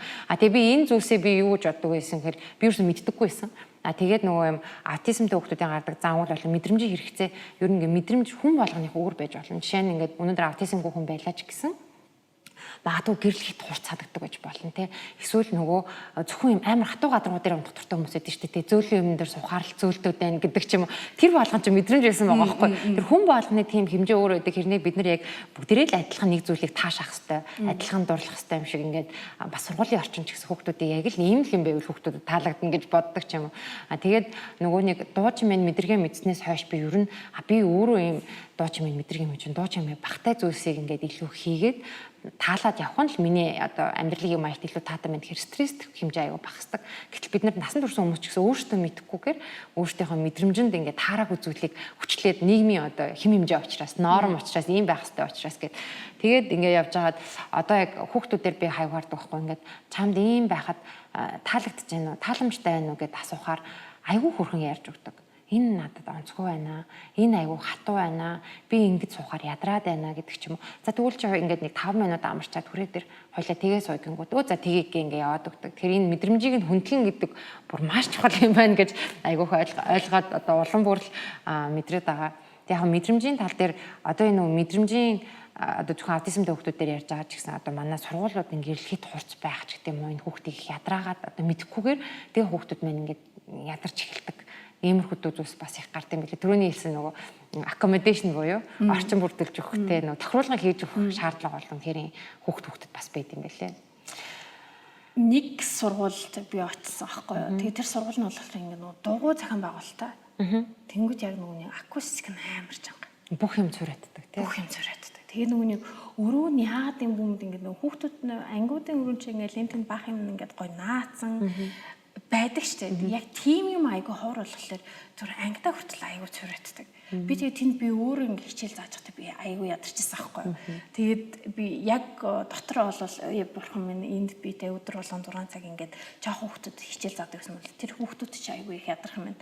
За яах вэ? Нөгөө хүүхдүүд маань те магадгүй ингээд бүтэн 7-8 жил тийм ангид сураад тасчих магадгүй. Гэхдээ асал яг тийм стандарт мандартаа бас бид нар жоохон тогтоох хэрэгтэй болов уу гэж аягүй бодсон. Гэрч гэсэн бас яг ийм нөхцөлүүд заримдаа үүсдэг. Бид нар одоо нөгөө гэрт хитрхи олон юм одоо хоглруулах ч гэдэг юм уу тэр хүүхд юм олж чаддаггүй болчдаг. Эсвэл нөгөө жоохон дүүтэй ч юм уу те. Тэгэхээр одоо нөгөө өөрийнх нь юм аваа авчихгод хүүхд ингээд стресстэнγκүүд бид нар за чи дүү чинь л аваа ийцтэй яасан сүртэй ингээд байдаг гэтэл магадгүй яг тэр хүүхдэд нэг ядахтаа нөгөө юмаа далт хийх газрын гаргаж өгөө. За чи юмаа ашиглаад яг ийшээ далт хийгээрэй. Тэгэх юм бол дүү чи авахгүй шүү гэж мэж ингээд тохируулж өгөхгүй бол бид нар хүүхдүүдийг за чи юу сүртэй. За чи яасан маягтай ингээд гэтэл үнэхээр тэр хүүхдэд тухгүй тааламж тэг нөгөө угаасаа нөгөө нэг юм ядраад байгаа ш хүүхдүүд хичээлдээ явж байгаа айгүй их юм бодож байгаа нэмээд ингээд одоо ядрах нөхцөл айгүй их бүртээд идэм байна гэж л айгүй харсан. Ягаад тэгэхээр яг нөгөө юм над дээр ирж байгаа асуудал ярьж байгаа хүмүүсээс би яасан танаа хүүхдүүтэй тэр нөгөө дүү ядраагаад байгаадаа биш бид нар хүүхдэд нөгөө зохион байгуулалттай орчныг бүрдүүлж өгч чадахгүй. Хүүхэд хэмээ чинь тэр дүү бол угаасаа л хүссэн бүх юм аавна. Тэгээ угаасаа л сахлах ботн өмүүлэн тэрийг бид нар бол үнэхээр байгалийн процесс учраас яаж чадахгүй. Тэгэнгүүт бид нар тэрэндэн тохирсон гоё орчны хүүхдийг бүрдүүлж өгөх нь бас айгүй чухал. Тэгээ тэрүүн дээр бас тэгээ нөгөө сайн хэлсэн шүү. Дүү чи юм чи яагаад байгаа энэ дээр хэлж байгаа шүү. Тэрүүн дээр чинь би бас яг нөгөө нэг яг эцэгийн хандлага нь айгүй буруу хэлээд байхгүй. Дүү чи нэмжинэл чи өгөх ёстой биш. Эсрэгээрээ дүү чи ингэ тоглож чинь чам ямар мэдрэмж төрч. Нөө хүүхдтэй нөө 10 минут ярилцлагын цаг байна шүү дээ. Тэрийг ашиглаад яриад эсрэгээрээ нөө хүүхдтэй бас давхар ингээд за чи өгмөргүй уйл чи даалхий. Гэхдээ бас хаяа дүүтэй ингээ юм хуваалцаад байжсэн зүг шүү. Өөрөөр хэлбэл нөгөө тэр хүүхдтэй бас хүүхдтэй бид нар бас давхар нөгөө нэг тэ ангиан хүүхд юм авчихад уурладаг, бухимддаг тэ тийм зан үйл гарахаас нь бид нар одоо нэг төрлийн сэргэлж байгаа бас арга байхгүй. Тэгэхээр энэ дээр бас яг нэгээд шууд нүуний чи дүүтэй хуваалцах хэрэгтэй биш. Бас давхар чи дүүдээ огт өгч чадахгүй биш. Энүүнийхээ голд нь нүунийг хаашаашаа бид нар чи бас нэг уян хатан байдал дээр нас болж үл туслах хэрэгтэй. Болов л гэж бодчих штеп. Яг нь яагаад тэгэхээр нөгөө айлын ганцууд гэд бид нар тэгдэж штеп. Айлын ганц хөвгтэй онцлох нь гэхээр нөгөө юм хуваалцчихдаггүй байх ингээд. Тэгэл би яг нэг багшийг сонсчихсан байхгүй хөвгтийг энэ ингээ айлын ганц юугаач хуваалцдаггүй гэд. Гэтэ бид нар тэр хөвгтийг буруутгах биш тэр хөвгтийг насан туршдаа мэдэх нөхцөлд хинч тэр хүний юмыг авч байгаагүй. Тэгэл гинт юмыг ингээл авангуут чаа тэр хүнд амар эвгүй санагдана. Тэгэхээр баг за энийг нь би найзад нь чиний номыг аваад би найзад чинь 5 минут хэрэглүүлээд тэгээ хойлоо буцаагаад аавь гэд ингээ багаар ялангуяа тэгэхээр нөх хүүхдээ нэгдүгээр ангид орж ирж байгаа хүүхдүүдийг багш нар маш сайн судалгаа авах хэрэгтэй. Ар гэрийн нөхцөл байдал тэр нь нөгөө шүүмжлэхэд байгаадаа биш тухайн хүүхдэд суралцахад нь юу заах вэ одоо жишээ нь айлын том болохоор бас нэг онцлог харагддаг. Тэгээд онж айлын том шүү дээ. Айлын томоодын тухай сайхан нэг судалгаа гарсан. Айлын том охтууд стресс маш өндөртэй байдаг. Яагаад тэгэхээр айлын том охтуудыг ээжийн ролыг давхар хийлгүүлдэг. За чи том айлын том ах учраас чи энийг нь хийх хэрэгтэй. Тэр охтуудын тоон судалгаас учраас би хэлж байгаа шүү. Тэр нөгөө айгууг сонсдог үг нь юу гэхээр чи их чинь юм байж иж энэ Америкт хийсэн судалгаасан тий. Чи дүүгийн хатлаа энийг золиослох хэрэгтэй. Чи их чинь учраас ингэх хэрэгтэй гэсээр хагаад ер нь нөгөө айлын том охтууд нэг бол айгуух нөгөө эрүүл мэндийн салбарт ажилладаг энэ хүн туслах ажил гэдэг. Тэгээ эсвэл айгуух тийм сайн үеийн ажил руу бас айгуух явдаг. Тэр нөгөө багасны яг ингээд хүн туслах. Гэхдээ нөгөө талдаа сэтгэл зүйн хувьд айгуух тийм өөрийгөө хайрлах одоо тий нэг юм тодорхой хэмжээнд мэдрэмжгүй олж идэг учраас бид нар яг багш нар маань судалгааг аваад байгаа нь юу гэхээр энэ хүүхдээ бид нар яаж дэмжих хэрэгтэй вэ те магадгүй энэ хүүхд маань хэтэрхий их бусдад туслах бол жаас өөрийгөө бодоорой те нөгөө тэгдэж штэ би хүүхдэд тусласаар найзтай тусалж байгаа би өөрөө юм хийгээгүй гэдэг ч юм уу те тийм тохиол айгүй гардаг айгүй хөрхөн тэнгууд үгүйцээ өөрийнхөө яг тэгдэг гэчихлээ өөрийнхөө юм хийчихэд дараа найзтай туслана гэдэг ч юм уу те тэнгууд айлын одоо тэр айл хүүхдээ гэдгээс хамаарат шүүмжлэх биш энээр нь ингэж ажиллах хэрэгтэй шүү гэдэг мэдээлэл бид нар айгүй сайн цуглах хэрэгтэй юм шиг санагдсан. Тэгээд би сая яг тэр ганц хүүхдийн жишээ авчихсан чи яг миний жишээ надад нэг гарсан жишээ. Яасан гэсэн чи одоо би яагаад энэ жишээг ярих гэдэг вэ гэхээр бид нар нөгөө багш нар насан турш хүмүүс хүүхдийн талаас нь ердөөсөө ойлгож чаддаг. За ганц айлын ганц ч гэсэн тгий сурах хэрэгтэй ш, хуваах хэрэгтэй ш гэл тэгж би яадаг. Тэрнэр би яг нэг амар ингэж шавмаар байна л та. Би ингээд нөгөө нэг бизнес материал бүрдүүлэхээ би ингээд ноочлоо зогсчихсан байхгүй. Тэгсэн чинь нэг эмэгтэй би амьдрал хязгаарч харж байгаа нэг эмэгтэй. Алуу чиний нөгөө нүдний харандаа байна уу? Би нүдний харандаага мартчихчих. Би тэг ингээд шокнд ороод миний хувьд чинь одоо бол миний орж байгаа энэ шок чи юу байгаа вэ гэхэл нөгөө айлан ганц би ганц хүүхдийн шок байгаа байхгүй. Хизээч миний бүх юм мэдээлэдэг, хинч авдаггүй, хинч хүрдэггүй, ээж аав нь хүрдэг байхад тэр хүн надаас ингээд миний нүдний харандааг асууж байгаа нь яг тэр нь тийжлэх юм болчихж байгаа. Миний орон зайраа орж ирээд. Тэг миний орон зайраа энэ чинь миний биеинд хүрдэг зүйл яг яах гээд байгаа. Тэр ганц бие хүүхдүүд энэ бол миний зөвхөн зүйл. Энийг ээж аавнуудад зориулж авсан. Би энийг хуваалцах шаардлага байхгүй. Тэгээ би юу хэлэх гээд байна гэхээр хэрвээ айлан ганц байгааг хүүхэд юм ингээ хуваалцахгүй байвал окей хуваалцахгүй байж болно. Тэр бол тэр хүүхдийн хэрвээ юм хуваалцдаг болоо юу одоо жишээ уруулын бодог эднэр бол биш шүү дээ. Тэрнээс биш зүгээр нэг үзэг хажуудлын хүүхд нь аваад хоёр үзэг байлаа гэхэд нэг хажуудлын хүүхд нь аль биний үзгийг аваа гэхэд бол одоо хуваалцах бол байх ёстой зүйл. Тэгэхээр тэрийг яг нөгөө бас мэдэрч нөгөө ганцаар өсөх хүүхдэд бас хуваалцах боломжийг нь бас нөгөө нэг эцгийн хэмжтэр багш хэмжтэр бас өгөх хэрэгтэй. Тэрүүндээ би бас яг яаж исэн маа нэг юм урьдчилсан яасан гэсэн чинь нөгөө ээж аав нь айлаа ганц хүүхэд маань за яг юм болоод тань гэдэг яасан мэхээр айгүй их нөгөө тоглоом аваад тэг хүүхд имлэг дээр очиод тэг хүүхдэрээ нөгөө тэр тоглоом тэр шаар нөгөө юу нөө цэцэгнүүдээ нөгөө хүүхдэд өгүүлж нөгөө хуваалцахыг одоо заажсэн. Тэгэхээр зөвхөн тэрийг багш нар гээд байлтгүй манай эцэг эхнэр ч гэсэн бас яг өөрсдөө гэртээ тэрийг ингээд зааж болох тиймэрхүү санаа бас бэлээ. Энд дээр би бас нэг айгүй урхан жишээ харж ирсэн. Нэг Америк багш ангита юу хийсэн байсан.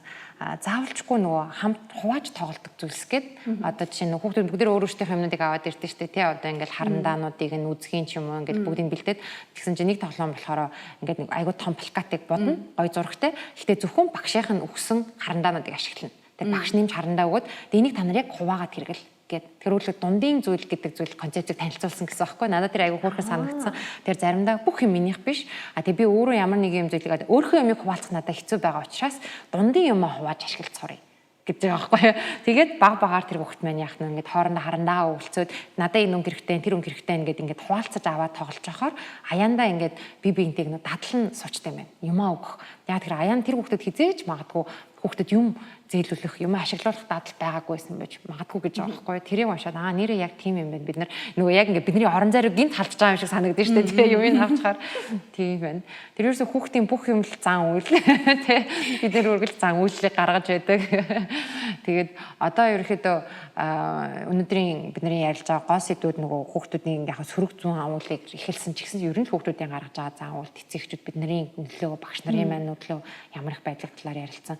Ер нь хүүхдүүд бие биенээсээ суралцах зан үйл ер нь хэр чухал гэдэг вэ ялангуяа тэр ч бас хамгийн чухал зүйлүүд юм шүү дээ. Тийм болохоор би ч хүүхдүүдээ заавал юу цэцэрлэг сургууль заавал явуулаа. хажуугаар манай сургуулийн төдий явж болно. Гэтэ заавал цэцэрлэг юм уу ямар нэгэн байдлаар үеийнх нь хүүхдүүдтэй, үеэлүүдтэй юм уу те 7 нот 2-оос 3-ууд тоглоул гэдэг. Тэн чинь нөгөөний жинхэнэ ястай хүүхдүүд хин нэг нь чамаа түлхээд унагаавал чи яах вэ? Босоод гүвөөд юу ч болоогүй юм шиг хамтаа гүвхүү эсвэл ээж аавдаа хэлэх үү, багштай хэлэх үү? Тэр нөгөөний нийгмийн хэм хэмжүүрүүдийг чинь нөгөө сурч чаддаг газар байхгүй юу? Тийм болохоор бид нөгөөнийг за ер нь бол ганцаараа те одоо гэртээ хичээл заагаа тэгээд явсан хүмүүс насанд хүрээд яг нийгэмд орохлоороо хичнээх зогдог тухай нөгөө одоо жишээнүүд онлайнаар байдаг шүү дээ. Тэгэхээр яахаар нөгөө хүмүүс чинь бие биенээсээ хоорондоо ингээд суралцж идэг болохоор бид нэр холдуулж болохгүй хүүхдүүдийн хооронд нь. Тэгээс нөгөө бүлгийн зан үйл гэж бас байдаг баг те. Ингээд нийт одоо тэр бүлгийн хийдэг үйлдэл учраас би тэрийг хийхгүй л болохгүй гэж даганд дуурайдаг те. Судалгаанууд чинь зөндөө байгаа ш. Зүгээр YouTube-аар зүгээр те нэг газар ороод ирсэн чинь хүмүүсэнд бос суугаад тэнгуү зүйлээ харж ярьжсэн өөрөө бос суугаад. Бид тэр ч гэсэн тэгээд штэ нэг газар орж. Тэгэхээр хүүхдээ бид нараас яг анзаараад нөгөө шинэ юм сурж байгаа тэр бүлгээсээ сурж иж болно. Тэгэхээр тэр хүүхдүүдийг ганц өөрхөө хүүхдийг биш яг тэр ангиар нь гэдэг юм уу те фракцаар нь хамттан ингэж чиглүүлж явахаас айгүй чухал юм байна гэж бодогдсон. Тэгээд одоо ер нь ингээд таныг харж байхад за би энийг ерөөхдөө нэг жоохон нээлттэй тавьчих ер нь манайх нөгөө нэвтрүүлгээ дуусгахдаа нэг юм 3 дүгнэлт асуудаг байхгүй мэрэгчлэнүүдээсээ. Тэгэхээр яг таныг дүгнэлт гэхэд аав ээж эцэг эхчүүдэд ингээд сөрөг зам уул гаргаад байгаа ч юм хүүхдтэйгээ ойлголцохгүй байгаа ч юм уу те багш нарт ч гэсэн тэр бүх одоо 3 юм чухал зөвлөгөө гэвэл базаад хэлвэл эхнийх нь штэ урамшуулал. Таны хүүхд өнөөдөр те ердөөсөө дийгэс тийш гарч чадахгүй ч магадгүй. А гэхдээ хүүхдээ хажуу дээр за хоёлаа хамтаа хичээлээ хийя. Өөрөөр хэлбэл хичээлээ хий гэдэг одоо нөхцөл байдал чинь урамшууллын нөхцөл байдал байх хэрэгтэй. Тэгэхгүй just ди аваад байна. Алуу энд хичээлээ хий биш. За хоёлаа дээгөө эх семестр C болгоё. Хичээл шүү. За алаа хамтаа хичээлээ. Тэгэх юм бол нөгөө хүүхдийн чинь те тэр ширээ, тэр хичээлээ хийх, тэр гэрийн даалгавраа хийх нөхцөл орчин чинь яах нь сейф буюу аюулгүй болж эхэлнэ. Тэгээд дээрэс нь нөгөөний хүүхдээсээ айгүй өндөр зүйл өсөх шаардлага байхгүй. Тэр хүүхд чинь дотор ингээл айгүй ингээл зөрчилдөөл буу юм болж байгаа ч ингээд сөрөг зан үйл гараал. За одоо жишээлбэл нөгөө ээж аваа чихийг айгүй их халуусулдаг те анги дээр ингээ өмүүлдэг тийм хүүхд байла. Тэр хүүхдээ хэрвээ нэг зүйл сайн хийсэн бол багш нар нь гүйж очиад ээж нь тэрийг хэл. Бид нар яадаг вэ гэхээр нөгөө л багш нар нь аль ээж автан уулзах гэхээр ээж хамгийн түрүүнд яадаг гэхээр манай огт юу хийчих юу буруу хийчих.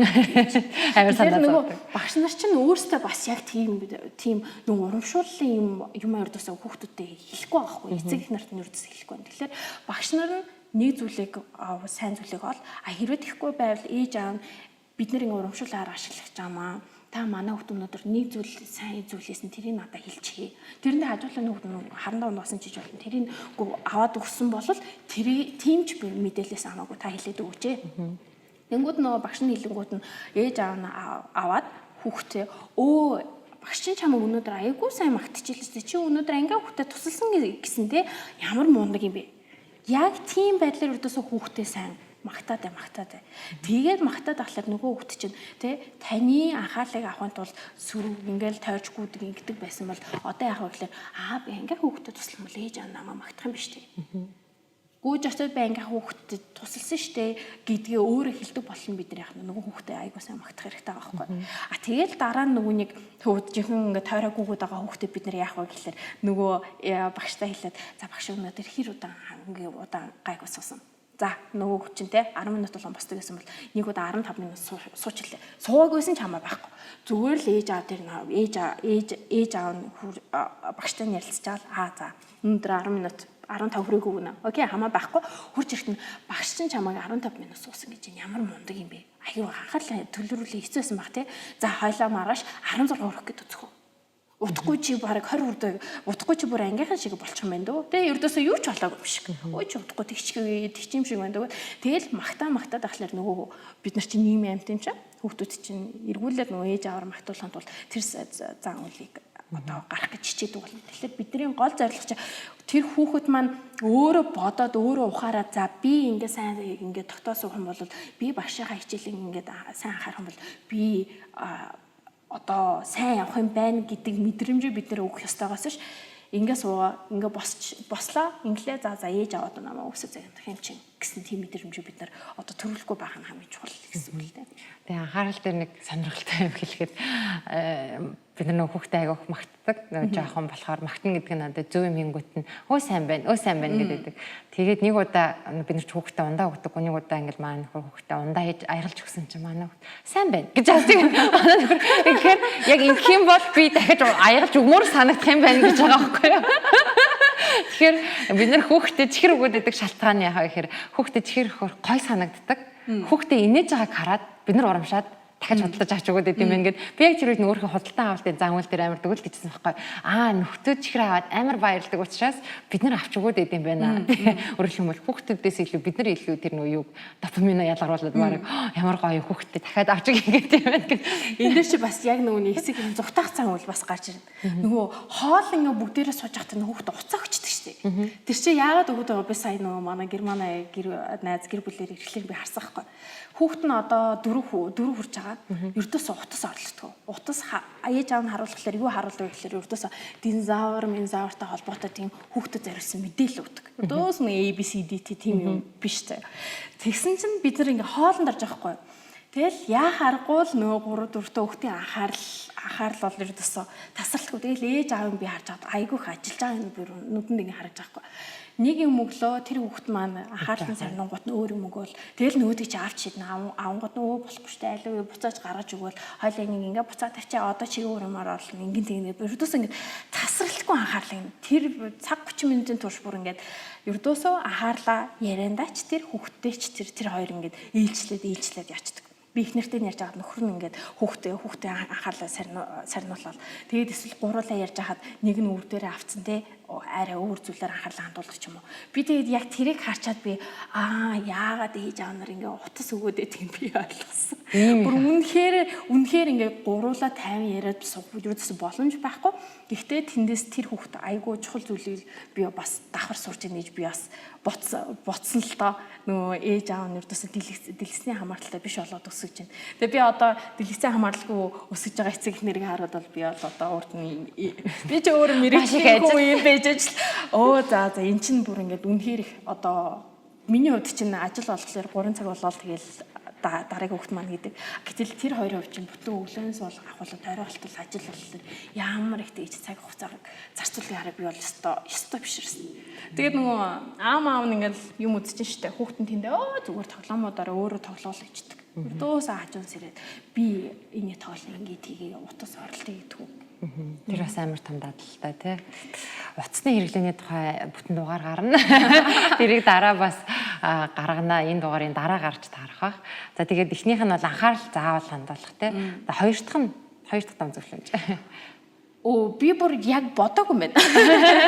Гэтэ миний хувьд бол би бол ганц хэлэх юм нь багш нар хэрвээ танд нэг юм хэлж байвал айгу муухай хэлж байгаа юм бол энэ бол багш нартай хамтраад ажиллах юм шүү. Тэрийг айгуу сайн ойлгоод. Гэтэ сайн томоотой зөндөө багш нар байгаа те. Гэтэ их багш нар бол энэ хүүхд үнэхээр болохгүй байгаа болохоор хурж ирж байгаа. Тэгэхээр тэрэн дээр эцэг маань эргүүлээд за тэгвэл бид нар гэрвийн зүгээс бид нар ямар арга хэмжээ авах вэ? Та бид нар ямар арга хэмжээ авахулмаар байна. Танд бид нар яаж тусалмаар байна? Манайх динозавр дуртай тэгвэл би динозаврын ном авчрах уу? Өөрөөр хэлбэл эцэг нар маань бас нэг тийм дэмжиж өөрсдөөс нь тий багш нараас нь дэмжиж байдаг ш өөрсдөө бас тэр талаас нь дэмжээсэй гэж би бодож байна. За тэгээд гуравдах нь яг толгойд бол байхгүй байна. Гэтэ одоо тий гадаад хэл дээр айгүйх нөгөө нэг хэрхэн яаж одоо бид нар чинь нөгөө нэг траума дэмжүүлэх гэдэг штэ. Одоо бидний үд амьсан траума биднэрт бол яг үнийг хэлэхэд бол 90-ад оноос өмнө өссөн хүн болгон л ер нь хатга хөлөд бол трауматай байгаа. Тэгэхээр тэр траумагаа эцэг эхийнхээ гаргаж ирсэн траумаг хэрхэн яаж хажуудлах хүндээ болон өөрийнхөө үр хүүхдүүдтэй шилжүүлэхгүй байх вэ? Тэрүүн дээрээ айгүйх тийм одоо акци буюу өөрсдөө айгүйх ажиллах хэрэгтэй, айгүйх ном унших хэрэгтэй.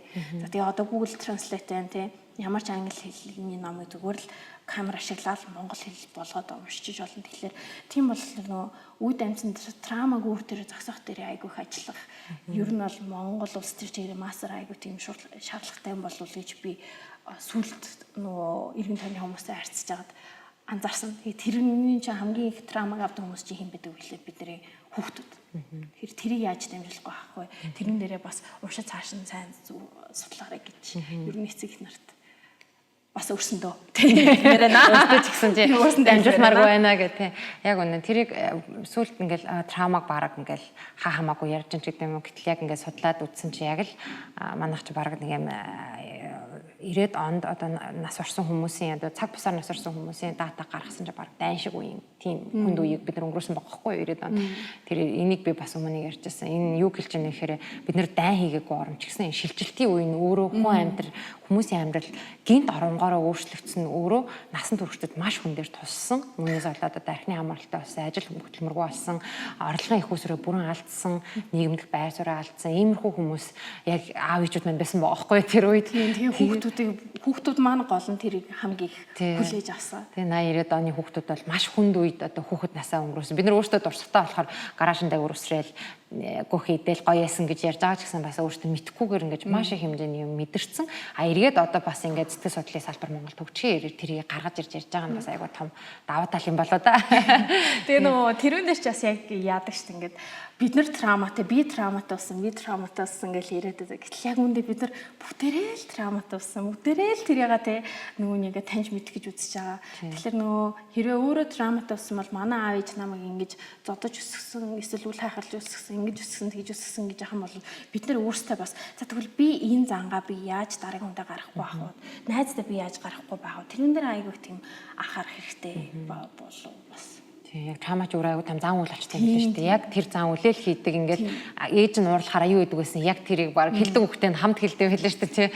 Аягүй хэцүү. Оо яана гэдэг. Яг энэ миний сонсдог үг. Яг би ээжигээ сонсогдоод чинь аав шигээ сонсогч байна. Яг тийм бол баг бүх хүнд хэт юм шүү. Тэгээд яг би онон багшийн юун дээр нэмээд нэг хэлэхэд зүр надад ингэж санагдсан нөгөө Ана Төвөөс Биедэ халахмад гэдэг ном гаргасан. Нилээн том зузаан зурагтай юм гоё Биедэ халахмад гэдэг ном байгаа. Энийг бол яг тусгай хэрэгцээ хүүхдүүдийн зорилгоор гаргасан. Тэрэн дээр ингээд яг хөгжлийн бэрхшээлтэй хүүхдүүд бие дааж өөрөө өөртөө үйлчлэх чадруудыг сурах талаар ингээд бүр алхамаар заасан. Би тэрийг уншиж чаад үгүй энэ бүх хүүхдүүдэд аюу хэрэгтэй ном байна. Энийг аав ээжүүд бүгд аваад гэр гэртээ ер нь бид нэг даатал хөвшөө судлах гэж маш их ингээд учраа болохгүй хүүхдээ загинжныг үзэн, ууралжныг үзэн, хүүхдээ ядраажныг үзэн тэгээ тэрэн дээр энэ номоор бүр маш системчлсэн аргаар ингээд зан үйлийг заадаг. Одоо ороо яаж хураах уу гэдгийг ингээл алхамаар нь хуваагаал энэ үедээ урамшууллаа яаж ашиглахын positive reinforcement буюу эерэг урамшуулал бол сөрөг урамшууллын ялгааг айгуу сайн тайлбарлсан. Тэр би энэ номыг бол би бүх эцэг эхчүүдэд ялангуяа зарим аав ээжүүд надад хүүхдтэйгээ уулзах болохгүй ингэж хэлдэг аав ээжүүд байдаг. Магадгүй тэр хүмүүс ялангуяа уншаад юм системийн дагуу явбал айгуу зөвөр болов гэж бодсон. Энийг хөгжлийн бэрхшээлгүй хүүхдээ эцэг эхчүүд аваад хэрэглүүл болох уу? Болно. Тэрэн дээр чи наазах нөгөөний одыг яаж хэрэглэх вэ гэдэг чинь өстой баабайгүй айгуу тавьсан байгаа. Тэгээ одоо нөгөө юу дунд ангийн ахлах ангийн ч юм уу нөгөө за яг ахлах ангийн би ормоор гоо. Гэхдээ баг дунд ангийн нөгөө сүрэ зан үйлтэй хүүхдүүд байдаг шүү дээ. Тэр хүүхдүүд дээр ч гэсэн тэр одны арга маргыг ашиглаж айгүй болох байхгүй. Тэгэхээр би бол тэр номыг авчих тэр ном байжлаа. Тэгэл таны хүүхдийн хүүхэд гарч ирэхэд таны хүүхд тэр номыг ашиглах тийм ном байгаа шүү. Тийм болохоор би бол би тэрийг хөөс аяга санал болгоход бас нөгөө багш нарт би санал болгосон. Яагаад тэгэхээр бид нар заримдаа хүүхдүүдэд даатал хөвшөө сурах чаа олон хүүхдэд зэрэг сурах уу нь илүү заримдаа амар байдаг. Яагаад би нэгэ дөөрөөгөө хийчдэг. Тэр яг ангитаа яг иймэрхүү байдлаар алхамаар сурахыг би дах алхмод гэдэг нэртэй ном штэ тий. Алхамаар хийвэл аягүй зүгээр санагдсан. Тэгээ би тэрийг ашиглаад ямар ч байсан нөгөө хүүхдэд чихнээс нь гаргах тий амар жижиг алхмууд дээр хүртэл ингээ ашиглахад яг үр дүнтэй байгаад байгаа байхгүй юу. Тэгээ би бодсон энийг бид нар ерөөхдөө өөртөө төрж байгаа сэтгэлээр биш яг юм системийн аргаар хүчээр жохоод яг ингээд зохион байгуулалтын дагуу хийх нь нөгөө айгу амар. Яг энийг хийх ёстой. энийгээ хий чинь энийг хийнгүүт нь ингэж урамшуул ингэж бүх юмыг заагаад өгсөн. Тэгэхээр Бидах алхмууд гэдэг ном байгаа. Та бүхэн маань авч хэрэгжүүлээрээ сая онон багш битээр ярьсан зан үйлүүдийг сөрөг зан үйлийг хэрхэн засах уу? Тэгээд бас таньж мэдэх үү? За зөв дадал хөвшлийг хэрхэн хүүхдэд суулгах уу? Өөртөө ч гэсэн насан турш бид нар өөртөө айгүйх тийм өсөмжөд биш дадлуудтай шүү дээ. Шүн уцаа майждаг гэдэг ч юм. Тэрийгэ засахад хүртэл айгүй нэмэртэй ном байсан. Тэгэхээр энэ номыг бас та бүхэндээ санал болгож байна. Тэгээд онон зочиндоо маш их баярлалаа. Зан үйл засалт судлаач хүн байгаа. Их сонирхолтой зөвлөмжүүдийг өглөө. Тэгээд өнөөдрийн дугаард олсон маш их баярлалаа. За урьж оролцсонд бас маш их баярлалаа Сундарта. За тэгэхээр аав ээжүүдтэй өнөөдрийн дугаарыг яг илүү голдуу бид нар яг багангийн хүүхдүүд сургуульд суралцах процесст үүсдэг хүндрэл бэрхшээлүүд, за багш нарт маань тулгардаг асуудлууд, эцэг эхэд маань байдаг асуудлууд дээр төвлөрсөн. Гэхдээ зан үйл хүн болгонд байдаг. Хүн болгон зан үйлтэй тэрийг бие биенээсээ суралцдаг. Хүүхдүүд ар гэрээсээ, хүрээлэн буй орчноосоо, багш нараасаа, ангийнхнаасаа суралцдаг. Тэр энэ дээр хэрхэн сөрөг зан үйлийг таньж илрүүлэх үү? Ингээд таньсан тохиолдолд ямар хуу аргуудаар инээ засах уу, засаж сайжруулах уу, эцэг их багш нар яаж хамтарч ажиллах уу гэдээ маш өргөн хүрээнд ярьслаа. Тэгэхээр энэ дугаар таалагдсан байх гэж найдаж байна. Боловсролын тухай буу хаалын ураатай цонхтой цаг подкаст байлаа. Хэрвээ энэ дугаар тань таалагдсан бол заавал шеэр хийгээрэй. Хэрэгтэй хин нэгэнд нь явуулж сонсоолаарай. Та бүхний шеэр хийх тусам илүү олон хүн сонсоод хэдүүлэх хүүхдээ илүү хамтдаа сайхан өсгөх боломжтой болно. Уламжлалт ясаар манай цонхтой цаг подкастыг нийгмийн хариуцлагын хүрээнд Livestream XR Studio дэмжиж ажиллаа. Хамт байсан сонсогчдоо баярлалаа. Баяртай.